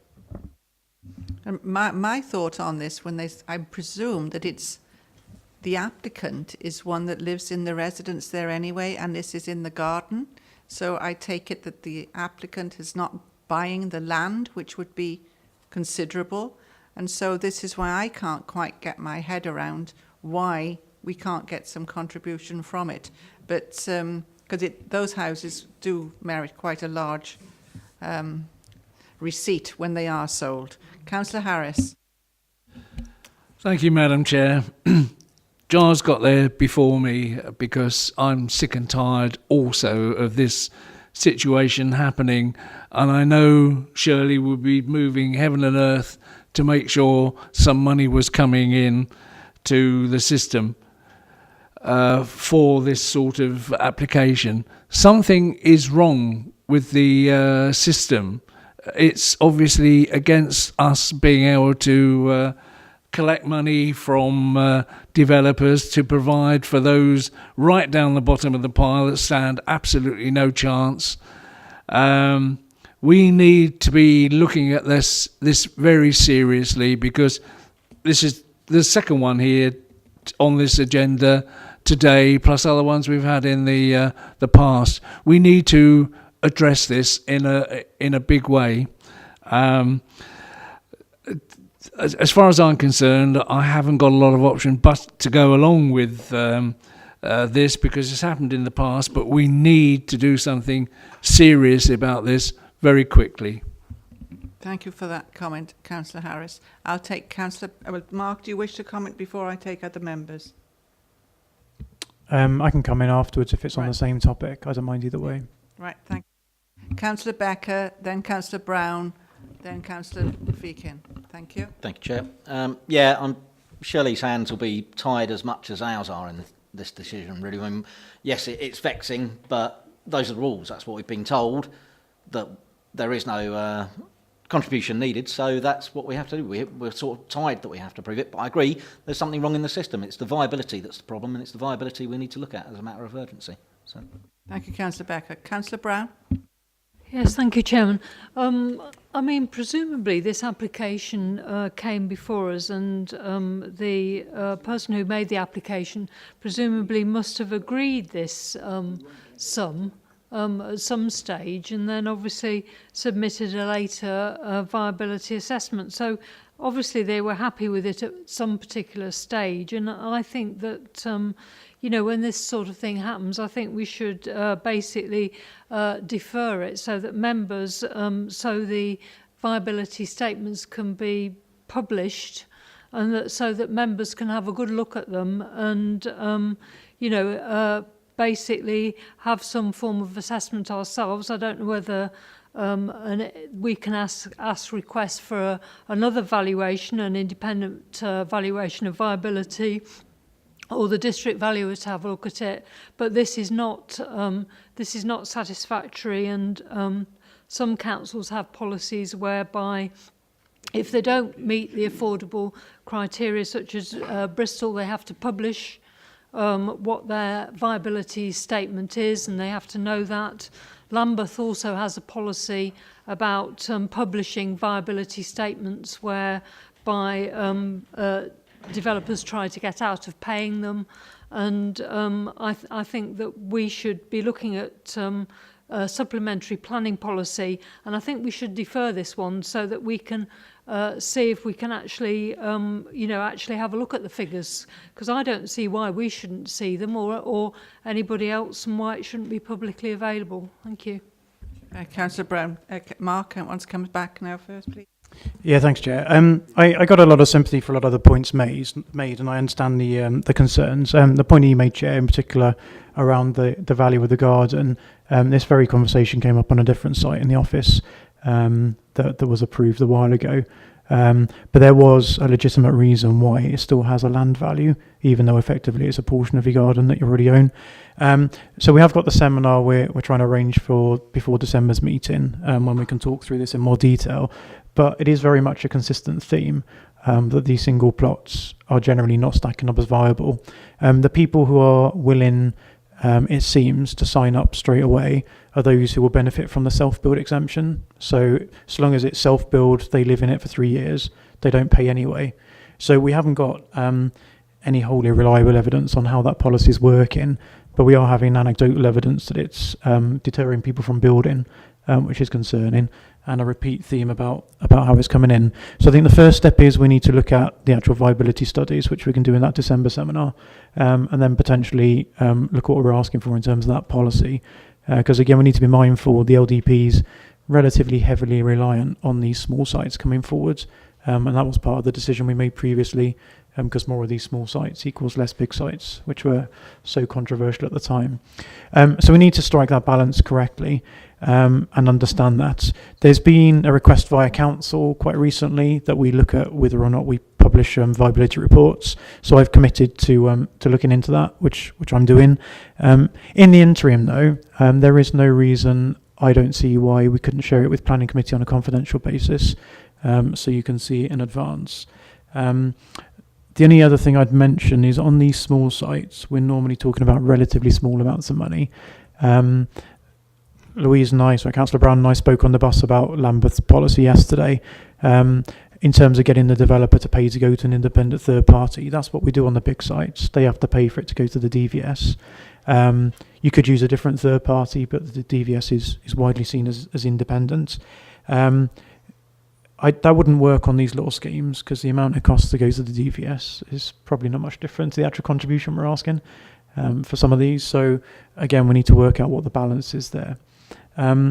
So in terms of this particular application, I'm confident on our recommendation and the work that we've done on looking at viability. One of the points that's made is that the applicant agreed to this before.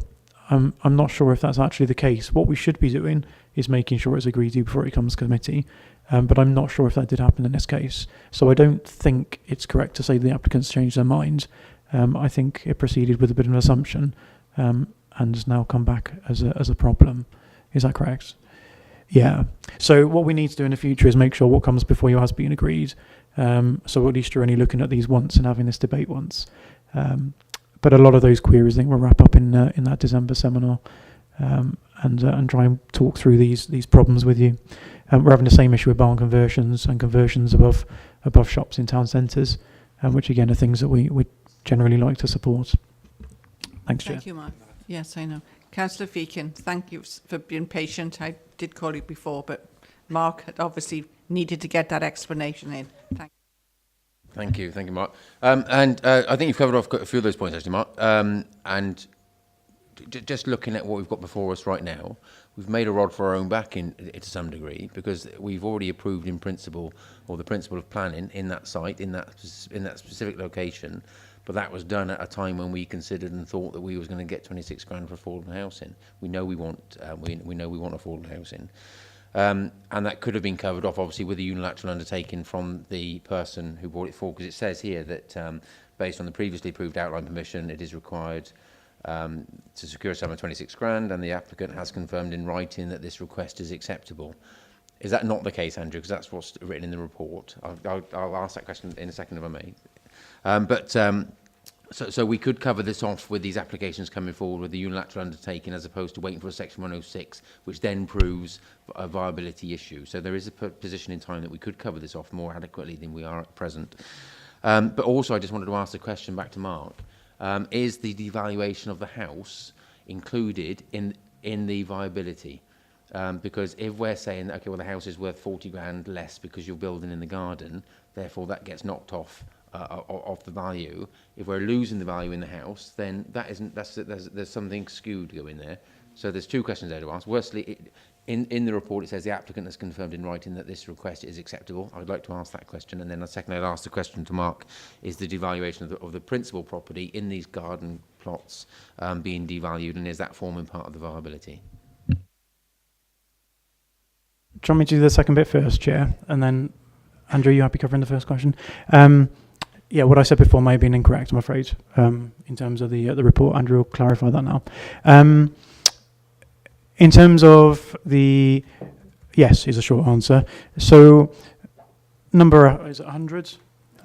Would have been worth a certain amount with that size garden. Shave off a chunk of that garden, that house is worth a bit less.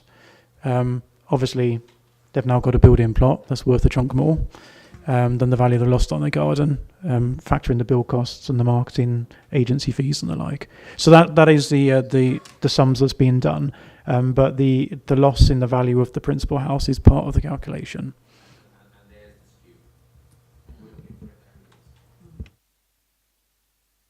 Thank you very much for that clarity. Anybody else wish to comment now? No. Sorry, Chair, just Andrew needs to... Oh, sorry. Right, Andrew. Oops. Yeah, just to come back to Councillor Feakin's point. Yeah, the application that was, which it stated, the outline application then, where that fee was agreed. That was agreed by the property owner at the time of number 100 Hereford Road. The plot was then sold on. So, as you can see on site now, the person that has bought that is the applicant now before us, owns just the site. So whilst the outline applicant had agreed the fee, or the commuted sum, this is now is a fresh application, and there's a different applicant. So that's the sort of continuity change. Right, thank you. Councillor Feakin? I'll just come back at that one point then, because for me, if I was buying that plot, I would say, well, how much is the commuted sum on it? You would value the plot in accordance with that. You know, otherwise we're losing track of time. Effectively, we've got a contract. Someone has agreed something with us to say that they would pay 26 grand on that plot when it comes forward as a build-in plot. And now we're saying that we don't have that position secured. We've got a contract in place, and I think we've got a position that we can challenge, or we should challenge. I'm not willing to accept this as it is at the moment. Thank you. Councillor Brand, did you have your hand up or not? No. Yeah, I think it was just really the same point, that when somebody's buying the land, they'll find out if there is a sum on it. So I think it would be stretching credibility to say that the person who bought the plot didn't know that. It would be interesting to know, bearing in mind the way this thing is moving, who bought the plot.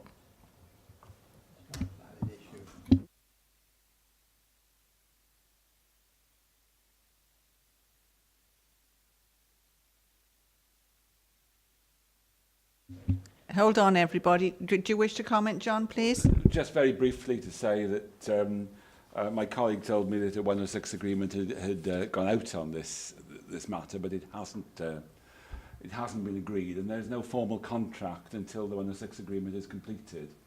Mm-hmm. There may be sort of an understanding or agreement in advance, but until it's actually reduced to a formal 106 agreement, there's no legally binding contract.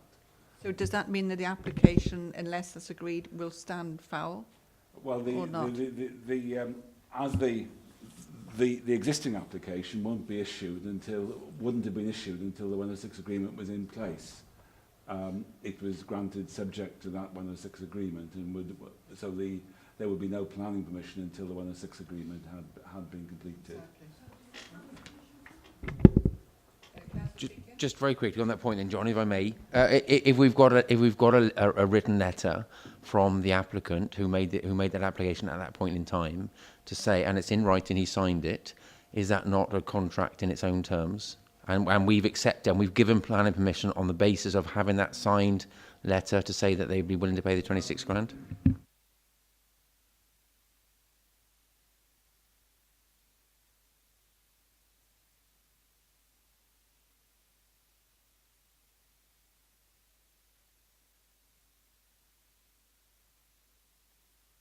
Councillor Brown?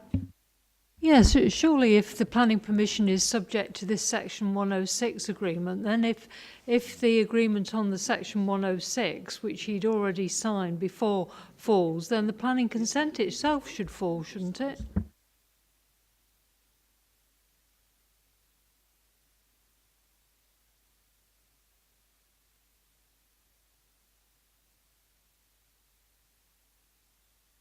Yeah, Chair, what we normally say is if the Section 106 isn't agreed within 6 months, then it's delegated to us to refuse consent.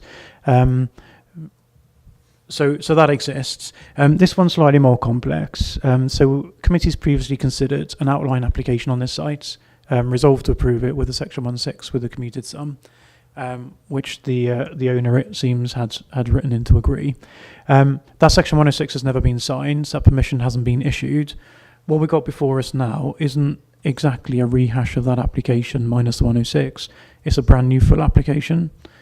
So even if owner number one signs that agreement tomorrow, it's this consent that they're looking to implement, or the new owner's looking to implement. So that old one's slightly academic now. So somebody else has bought the land, as I understand it. Full applications in for essentially the same dwelling, although there is a change to some of the parameters. The height of the building has changed, the access has changed. So to all intents and purposes, try and forget what you've considered before, other than the fact you've already resolved a house of that size in that location is okay, that design. It is a brand new application. We're in a difficult position now to say that that type of house isn't acceptable, because we've already accepted it is. So it is down to whether or not you're satisfied around their viability, or if the other changes like the access are material to your decision. What is the change of access anyway? Because it was for one access for both houses, wasn't it? Now a separate access? Hi, thank you, Madam Chair. Yeah, the original outline application was for a shared access. This revised full application would now have its own access. So that's, well, that was one of the differences, as well as some of the height differences. That's why this came in as a full application and not as a reserve matter application. Councillor Murphy, Councillor Harris. Yeah, thank you, Chair. I mean, having given consideration to it before, so we more or less established the fact that the dwelling is going to go there. Given the nature of the, shall we say, appeal against the affordable housing contribution, anything else that we do other than approve this isn't going to achieve anything, as far as I can see.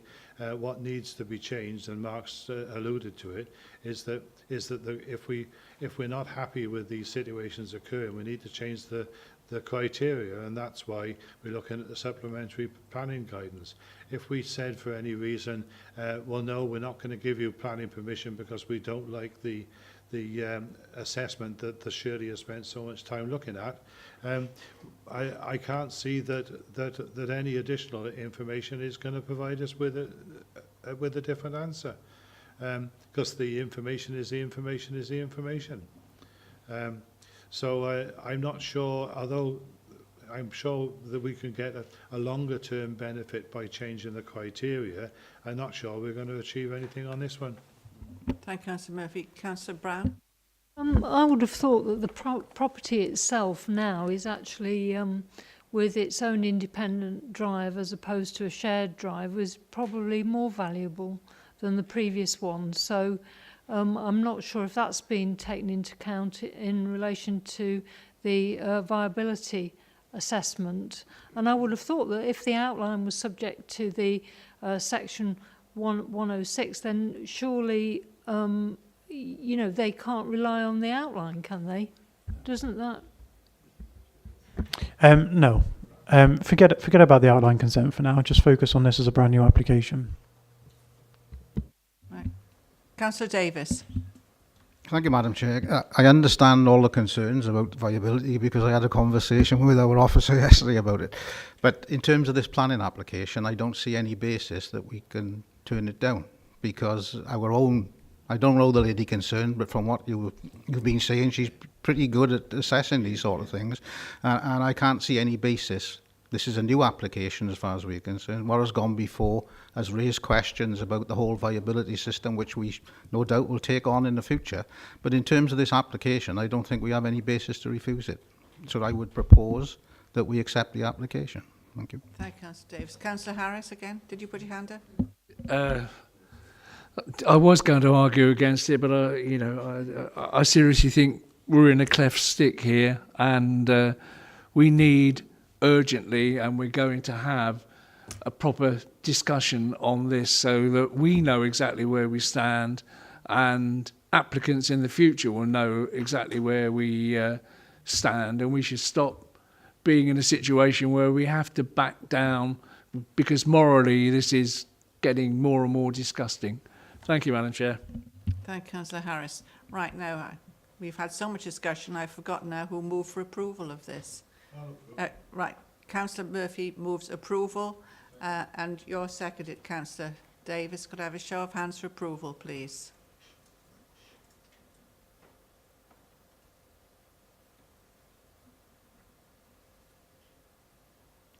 Right, okay, John? Right, those against?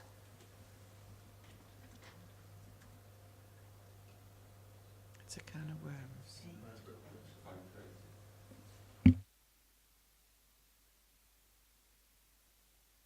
So that has been refused correctly. Right, thank you very much. And we need now to have grounds for that. And I'll leave that to Mark now. No, I was going to say, do we not now need a resolution to refuse and reasons and a vote? Anybody wish to kick off for the reason for that now?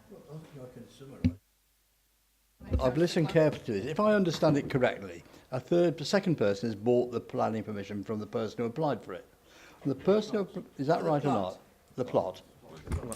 They bought the plot. Yeah, effectively there is no planning permission. No, they bought the plot on the basis that they've heard in this place that we would prove it for planning permission.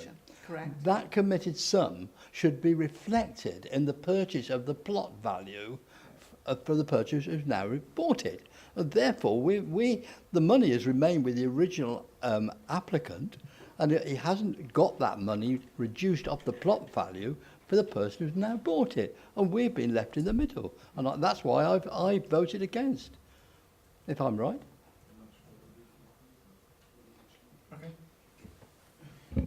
So, Chair, is well, if there is a motion for refusal, then is it because of the lack of the affordable housing contribution? And my interpretation is the applicant put in for outline or whatever in the garden as a one lot, as a joint access, and now it's been hived off separately, which is bound to make it more valuable than when it was a shared access and an independent.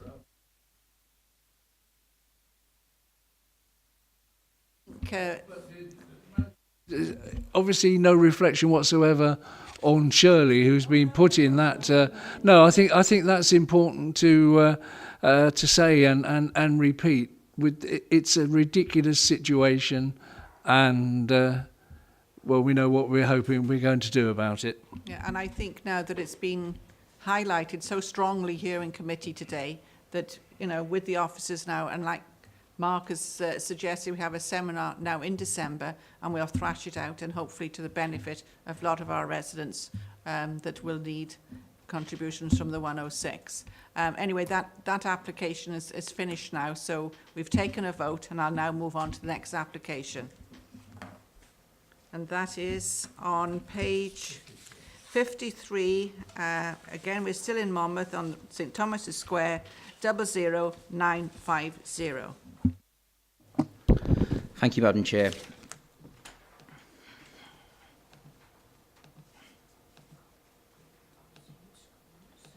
Sorry, Chair, before we move on. John, I defer to your legal advice. I'm just mindful, have we actually got a decision to refuse? Haven't we just got a defeated motion to approve? Well, if there's any doubt, it's best that we take the vote again and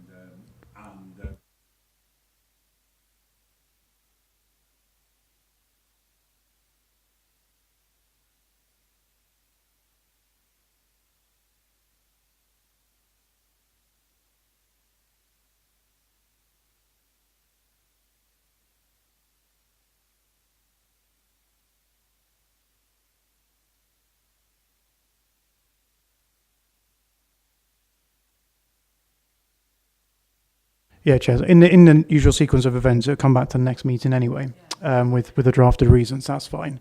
in that case, I think it's more appropriate for the committee to defer the matter to the next Okay. Yeah. Okay, yeah. So, Chair, I'm not sure if you need to vote on that deferment or not.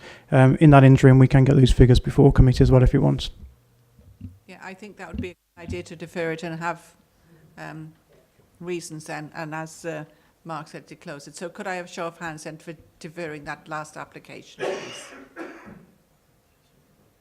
Yeah. Yeah, that's okay, John? I think it's everybody. Right, everybody happy with that now? Right, thank you.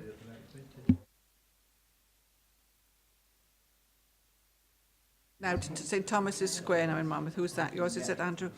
Thank you, committee. Thank you, Madam Chair. Yes, this application is at 9 to 13 St Thomas's Square in Monmouth. As you can see here, this is the location in Monmouth, to the south of the town centre, over the bridge, on a bridge, in this location there. So we looked at this one yesterday on site. As you can see here, this is the building that it relates to, and the bottom has a retail use as a shop, and the above is one unit. It's a 6-bedroom house, effectively, albeit on upper floors. This application is to convert this dwelling to 2 dwellings, so subdivide into 2 properties, 2 apartments,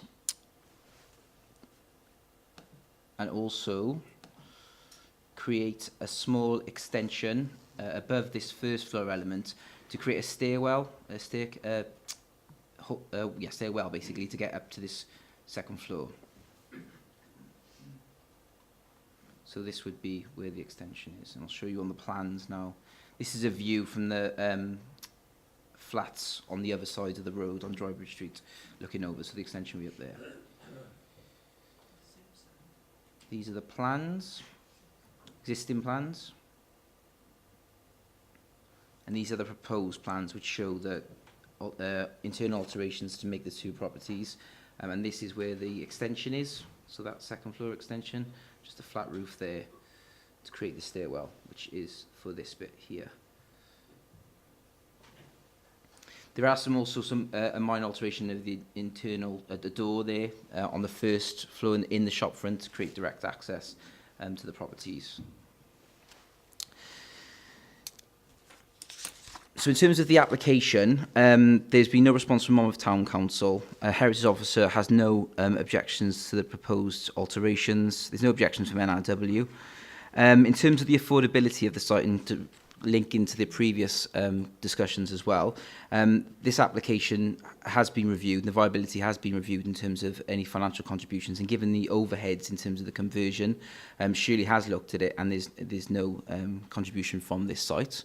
As I said, this is being looked at as part of the review of the SPG in terms of modern conversions, and especially upper floors in town centres.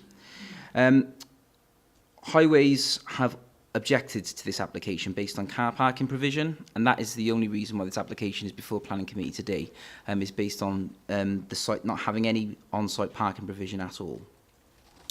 So in terms of planning officers, how we've reviewed the planning application, obviously the principle of the development is acceptable, so converting those upper floors into residential development is acceptable. It's within Monmouth's development boundary, and the change of use would be deemed to be acceptable. The alterations to the fenestration on the front, on the ground floor, would be acceptable on heritage grounds, so it can have any adverse impact on the character and appearance of the conservation area. The ground floor would also be retained for the shop, so there wouldn't be any conflict with the central shopping area as well. The proposed development isn't considered to have a detrimental impact on the amenity of the neighbouring properties. It's obviously residential at the moment. This would just mean that that area would be subdivided. And given the location of the site to local car parks, local community, the supermarkets and shops, it's considered to be sustainable. And the fact that it hasn't got any car parking at the moment for the 6-bedroom property, now this is going to be a 3-bedroom, two 3-bedroom dwellings, it's considered that the fact it hasn't got any car parking isn't unacceptable, and we wouldn't want to refuse it on those grounds. So weighing all of that up, on balance, we considered the application, and we feel that the development is acceptable without the need for any affordable housing, as I've just mentioned, and we are recommending approval subject to the conditions outlined in your report. Thank you. Thank you very much, Craig. Matt, I believe this is, I don't know if it's your ward, but you are, yes, thank you. Thank you, Craig. And again, I think this just highlights how balmy our policy on car parking spaces is in town centres. When you've got a location here which is literally a stone's throw away from 3 car parks, 2 of them are paid, 1 of them around the back is for free, and there's ample parking around, but we're still reliant on the same highways position, and that's what's before us at the moment. So I think we need to definitely sort of review that as fast as we can, really. So therefore, I would propose that we go and take the officer's recommendation and move forward to approve it. Thank you very much for that, Matt. Councillor Murphy, then Councillor Clark. Yeah, I agree with Councillor Feakins, Chair. We desperately need to bring into play more and more properties above shops. This particular configuration is no different to if it was several flats. The people who would be occupying them would be well aware that there's no parking. And with the majority of buildings like this, and I suppose I'm talking in more general terms than specific to this case, but the majority of properties like this won't have parking facilities. So we have to accept that in these circumstances, we have to make this exception to the rule. So I'm happy to second the proposal for approval. Thank you, Councillor Murphy. Craig, you wish to comment? Just in relation to Councillor Feakins' comments, I can let you know that we are having internal conversations with the Highways Department about the level of objection and whether these type of applications be more placed to the panel, and they can consider whether it needs to be placed in front of the committee then. So we are having those internal discussions about the scheme delegation. Thank you for that, Craig. I know I've been pushing for a long time for us to look at empty properties in town centres and streets where the argument was, well, for security reason with shops below you can't do it and all this and that. But it's too easy to say that because there are a lot of town centres that are looking rather drab and undernourished because of the out-of-town shopping that most people do. So I think it generates some life into the locality if there are flats or something above, and we do need the housing. Councillor Feakin, did you wish to comment again? No, sorry, Councillor Harris in front of you. Thank you, Madam Chair. Yes, we just deferred an application for want of more information on Section 106 provision, and we've got another one here that's saying it's not viable, that there should be a Section 106 contribution. Again, on one, we're going to be getting that information. Surely we should be, bearing in mind we're on the same planning committee and the same agenda, defer this one for the same information on the grounds of consistency. Thank you, Councillor Harris. Craig? Can I just...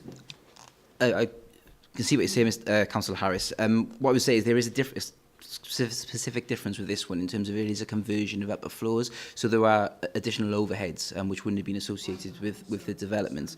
And obviously the viability of it has been considered significantly by Shirley Wigham, who's looked at those figures. I don't know what to say about that. Chair, what is the difference? There are some other significant differences about the applicant in this particular circumstance, which I'm not too sure about sharing publicly. But it's related to them funding an adapted property that suits their needs, that Shirley has been through in great detail, spoken to me about, and I've agreed it being presented in this way. So I'm very happy to share that with you behind the scenes. I'm not sure I should be talking about it publicly, though. Thank you, Madam Chair. Yeah, I mean, there again, you see, there's information that would have made it easier if we'd known about it. I'm happy to go along with Mark's assurance on that, but it makes it even more vital that we've got all the relevant information. Yeah, well, we have to come across as we're consistent and not cherry picking from one application to the other. So, Councillor Feakin, did you wish to move that for acceptance? Right, let's move for approval, and you'll have a seconder in Councillor Murphy or Councillor Giles Howard. Could I have a show of hands for approval, please? That's okay, John, is everybody?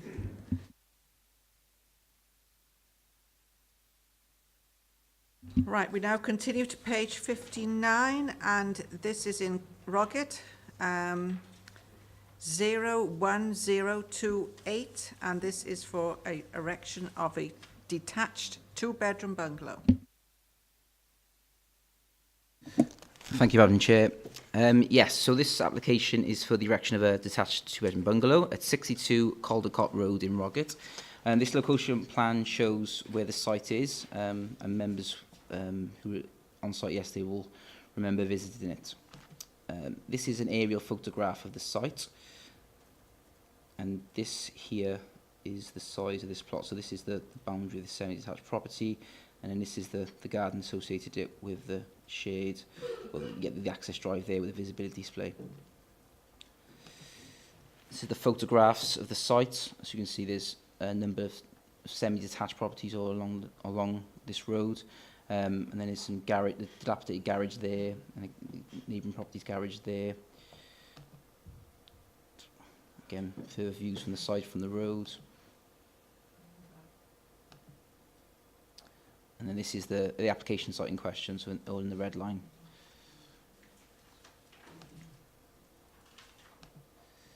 In terms of the siting of the proposed dwelling, and this is the dwelling here, which is located within this large garden area. As you can see, there's a close bordered fence there, which would separate the two properties.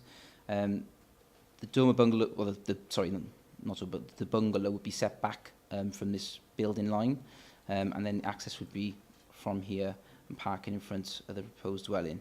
So that garage, which is there at the moment, would be demolished. This is the proposed design and scale of the proposed bungalow. As you can see, it is all single story, no upper floors, and has a hip roof. So that would be set back within the site. This application is before you today by request of the local member, Councillor Guppy. She has asked that the planning committee consider the application in respect of the bungalow being an unsuitable site of a back garden development. The design will not fit in with the local houses in the area, and it will increase the amount of traffic to the existing property, which resides on one of the most busiest roads in the area. So that's the reason why the application has been brought to committee today. There's no objection from Roggett Community Council, and there's also no objections from Monmouthshire County Council's highways officers They consider the parking to be acceptable and the existing visibility to be acceptable as well. There is an affordable housing contribution for this development, which is £9,982, which has been calculated by Shirley Wigham. And there's also letters of objection in relation to too many houses being built in gardens in the area and the increase in traffic, and for other reasons outlined in the report. In terms of officer's recommendation, the principal development in this area is considered to be acceptable. It's within Rocket's development boundary. And the site is considered to have adequate parking and access arrangements for vehicle movements.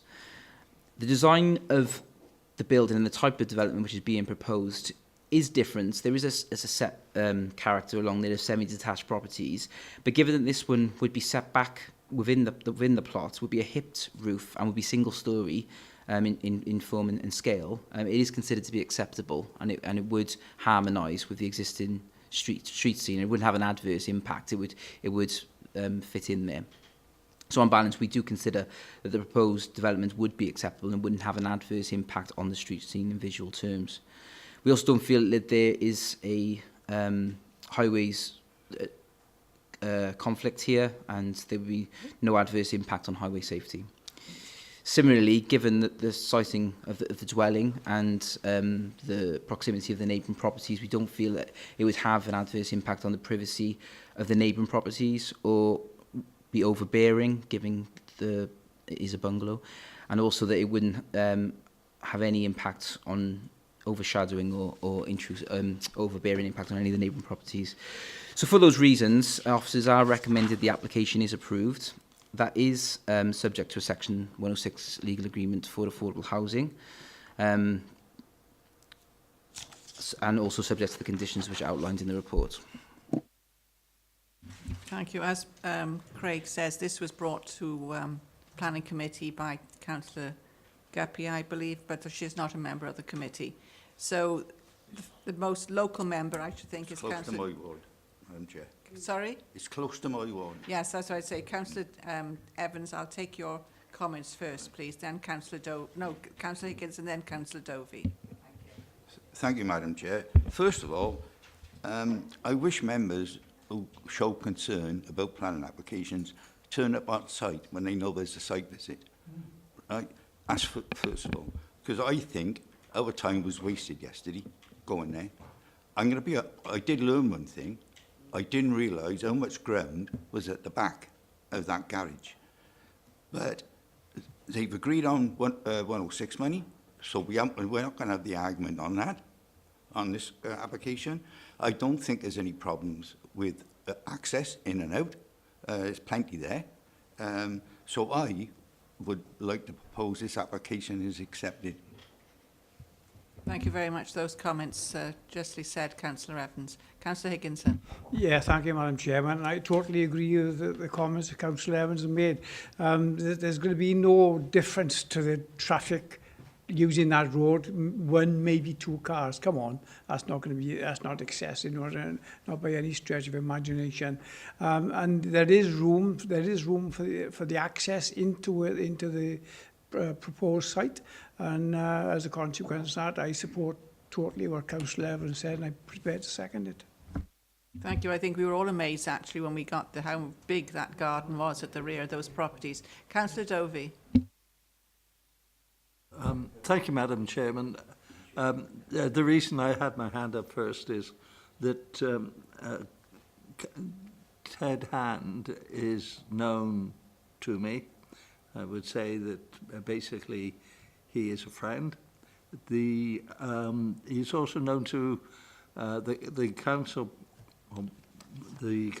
in a way professionally, because he is a member of the Monmouthshire Transport Strategy Group and a very valuable member of the Monmouthshire Transport Strategy. Do you wish to have advice on declarations of interest, So Councillor really, Dovey? I want to know, have I got to declare a declaration? Well, if he's a friend, I would certainly declare an interest on leaving the Okay.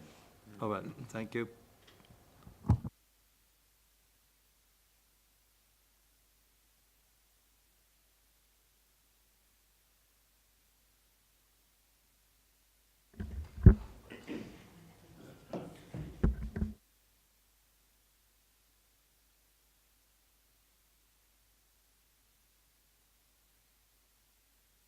Right, Councillor Murphy, please. Yeah, thank you, Chair. I agree. When you go there, or if you drive past, it doesn't look like much of a site at all. But it clearly is. I can't really add anything to anything that Councillor Evans or Councillor Higginson has said. I'd be quite happy to vote for approval. Thank you, Councillor Murphy. Councillor Brown? Yeah, I'm pleased to see here that there is actually a contribution towards affordable housing. And in fact, I think the MCC housing officer says it's a basic principle of local development plan policy S4 that all residential developments, including at the scale of a single dwelling, should make a contribution to the provision of affordable housing in the local planning area. So perhaps in the previous application, when we're deferring this, we consider that it could be contrary to policy S4, just as... and I think the other thing about this is obviously it's a two-bedroomed bungalow, and it's making a contribution of nearly 10,000, and the property that we considered before was a lot more. And I'm pleased to see that there is actually a condition at the bottom that says recommendations. If the Section 106 agreement is not signed within 6 months of the Planning Committee's resolution, then delegated powers be granted to officers to refuse the application.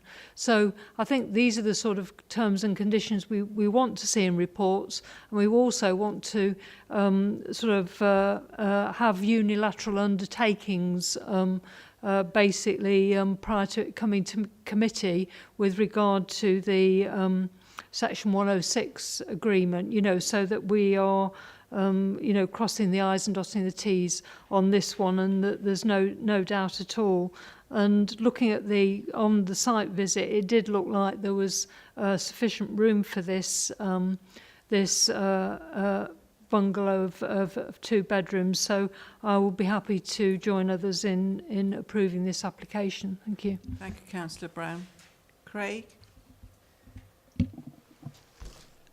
Yes, Councillor Brown, you're correct in terms of development needs to be in accordance with policy S4, but that is all subject to viability. So I completely appreciate what you're saying in terms of we should be looking to gain that affordable housing financial contribution, but that would also be subject to viability.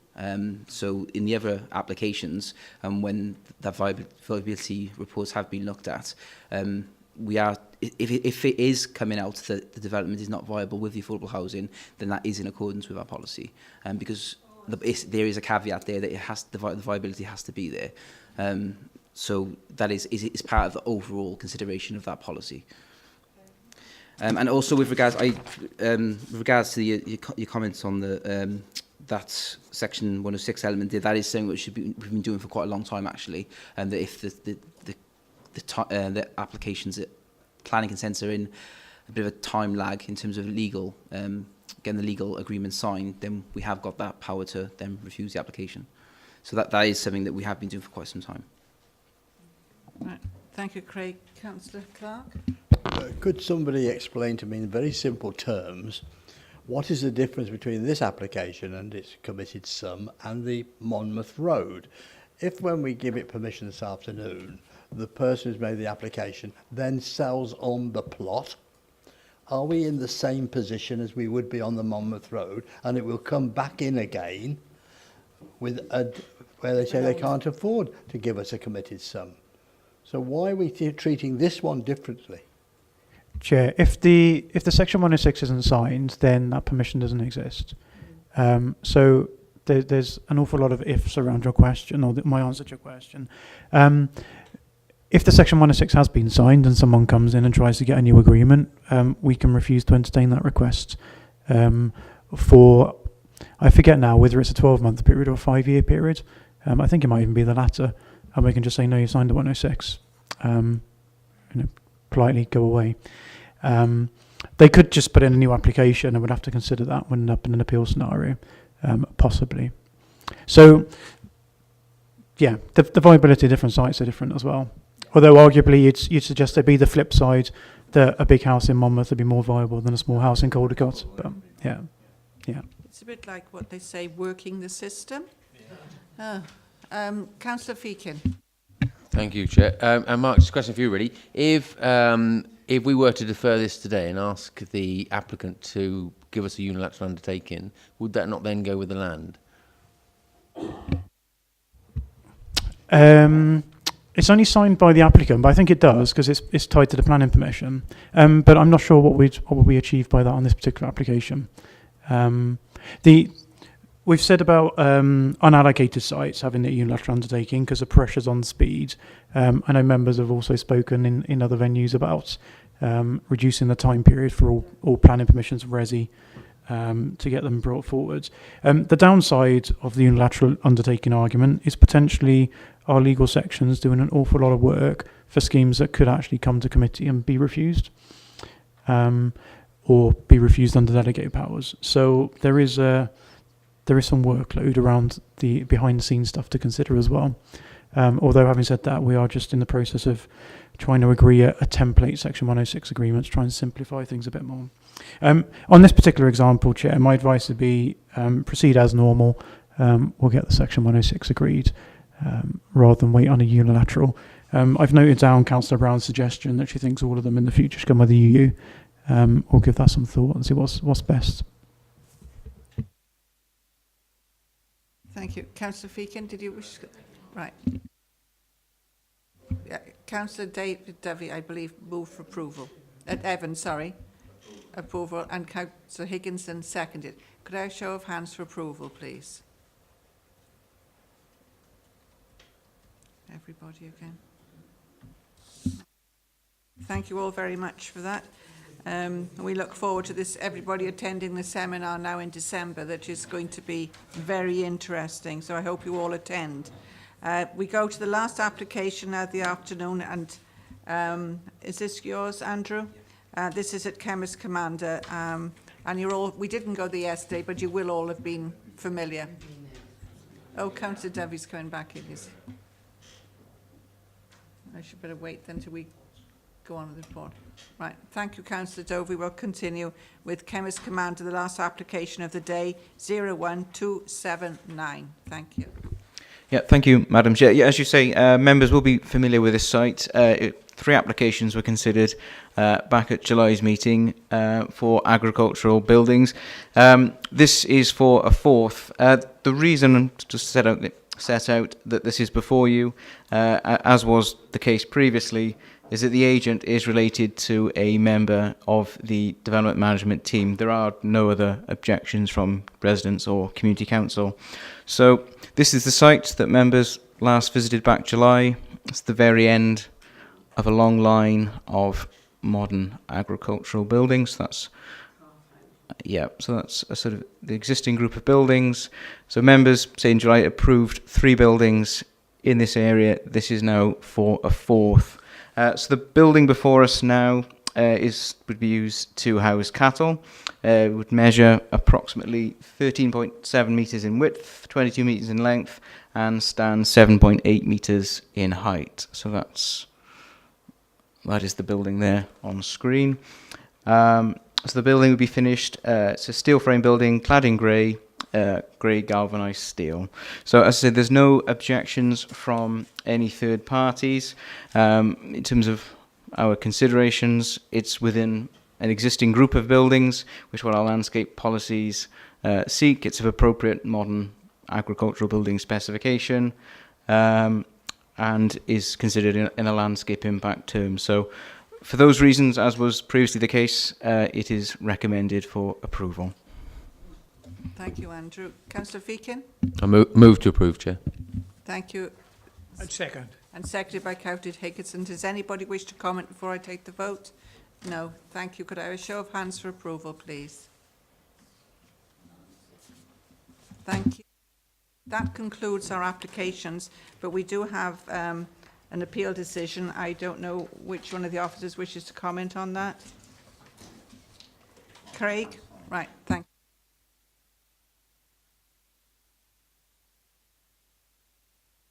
Thank you, Madam Chair. Yes, members might remember this one. It's Bewley Barn, which is located in the Kimmins. Sorry, I haven't got a location plan for you on this one, but this is the existing building. So stone building. Yes, and there was the planning committee granted a large extension on the side, two-story extension on the side elevation. Subsequent to allowing that extension, the applicant did put in an application to remove conditions in relation to restricting permitted development rights, which would allow them to extend further, which was refused by the council. This was then appealed, and part of this appeal, and the inspector determined that given the change in the character of the building and the change in the appearance of that barn, that it was akin to a farmhouse or a countryside residence. Therefore, they've allowed the applicants to have their permitted development rights so they could extend the building in accordance with national planning guidance under permitted development now as well. And the only condition which they decided not to allow was in relation to fences. So the applicants can construct extensions and alterations to the building. However, they wouldn't have their PD rights for fences and other forms of enclosure. So that appeal has been allowed in relation to extensions and alterations to the building. With that, Craig, obviously lots of barns are only allowed a modest extension. You know, we tend to approve those. But when permitted development is withdrawn, they can still put in an application, but it's up to us then to approve or deny it. So it doesn't mean to say that they couldn't have anything at all. Is that correct? Yeah. Yes, that is correct. Under permitted development, you can put up conservatories, for instance, which would have a harmful impact on the character and appearance of rustic barns in the open countryside. So we remove them as a matter of course to ensure that we manage development appropriately in the rural landscape. Obviously, in this instance, there's a view that the characters change already. Yeah, Chair. People could still apply for additional extensions. We would be viewing our decisions in the context of the policy on barn conversions, which is that they should only have limited extensions, should retain that small rural function. So there might be circumstances when we'd approve some extra extensions, but more often than not, it would be in no way, I imagine.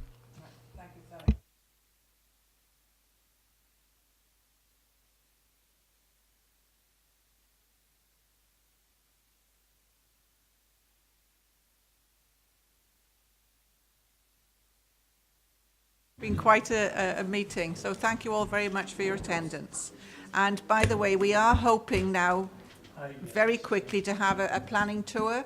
So cast your mind over things that we have seen this last year or two, or since the new members have come on board. If you think that there's something that we should have on the agenda that you'd like to have a look at. Sorry? Giles? Oh, we will have lunch out, I expect, Giles, as part of the agenda.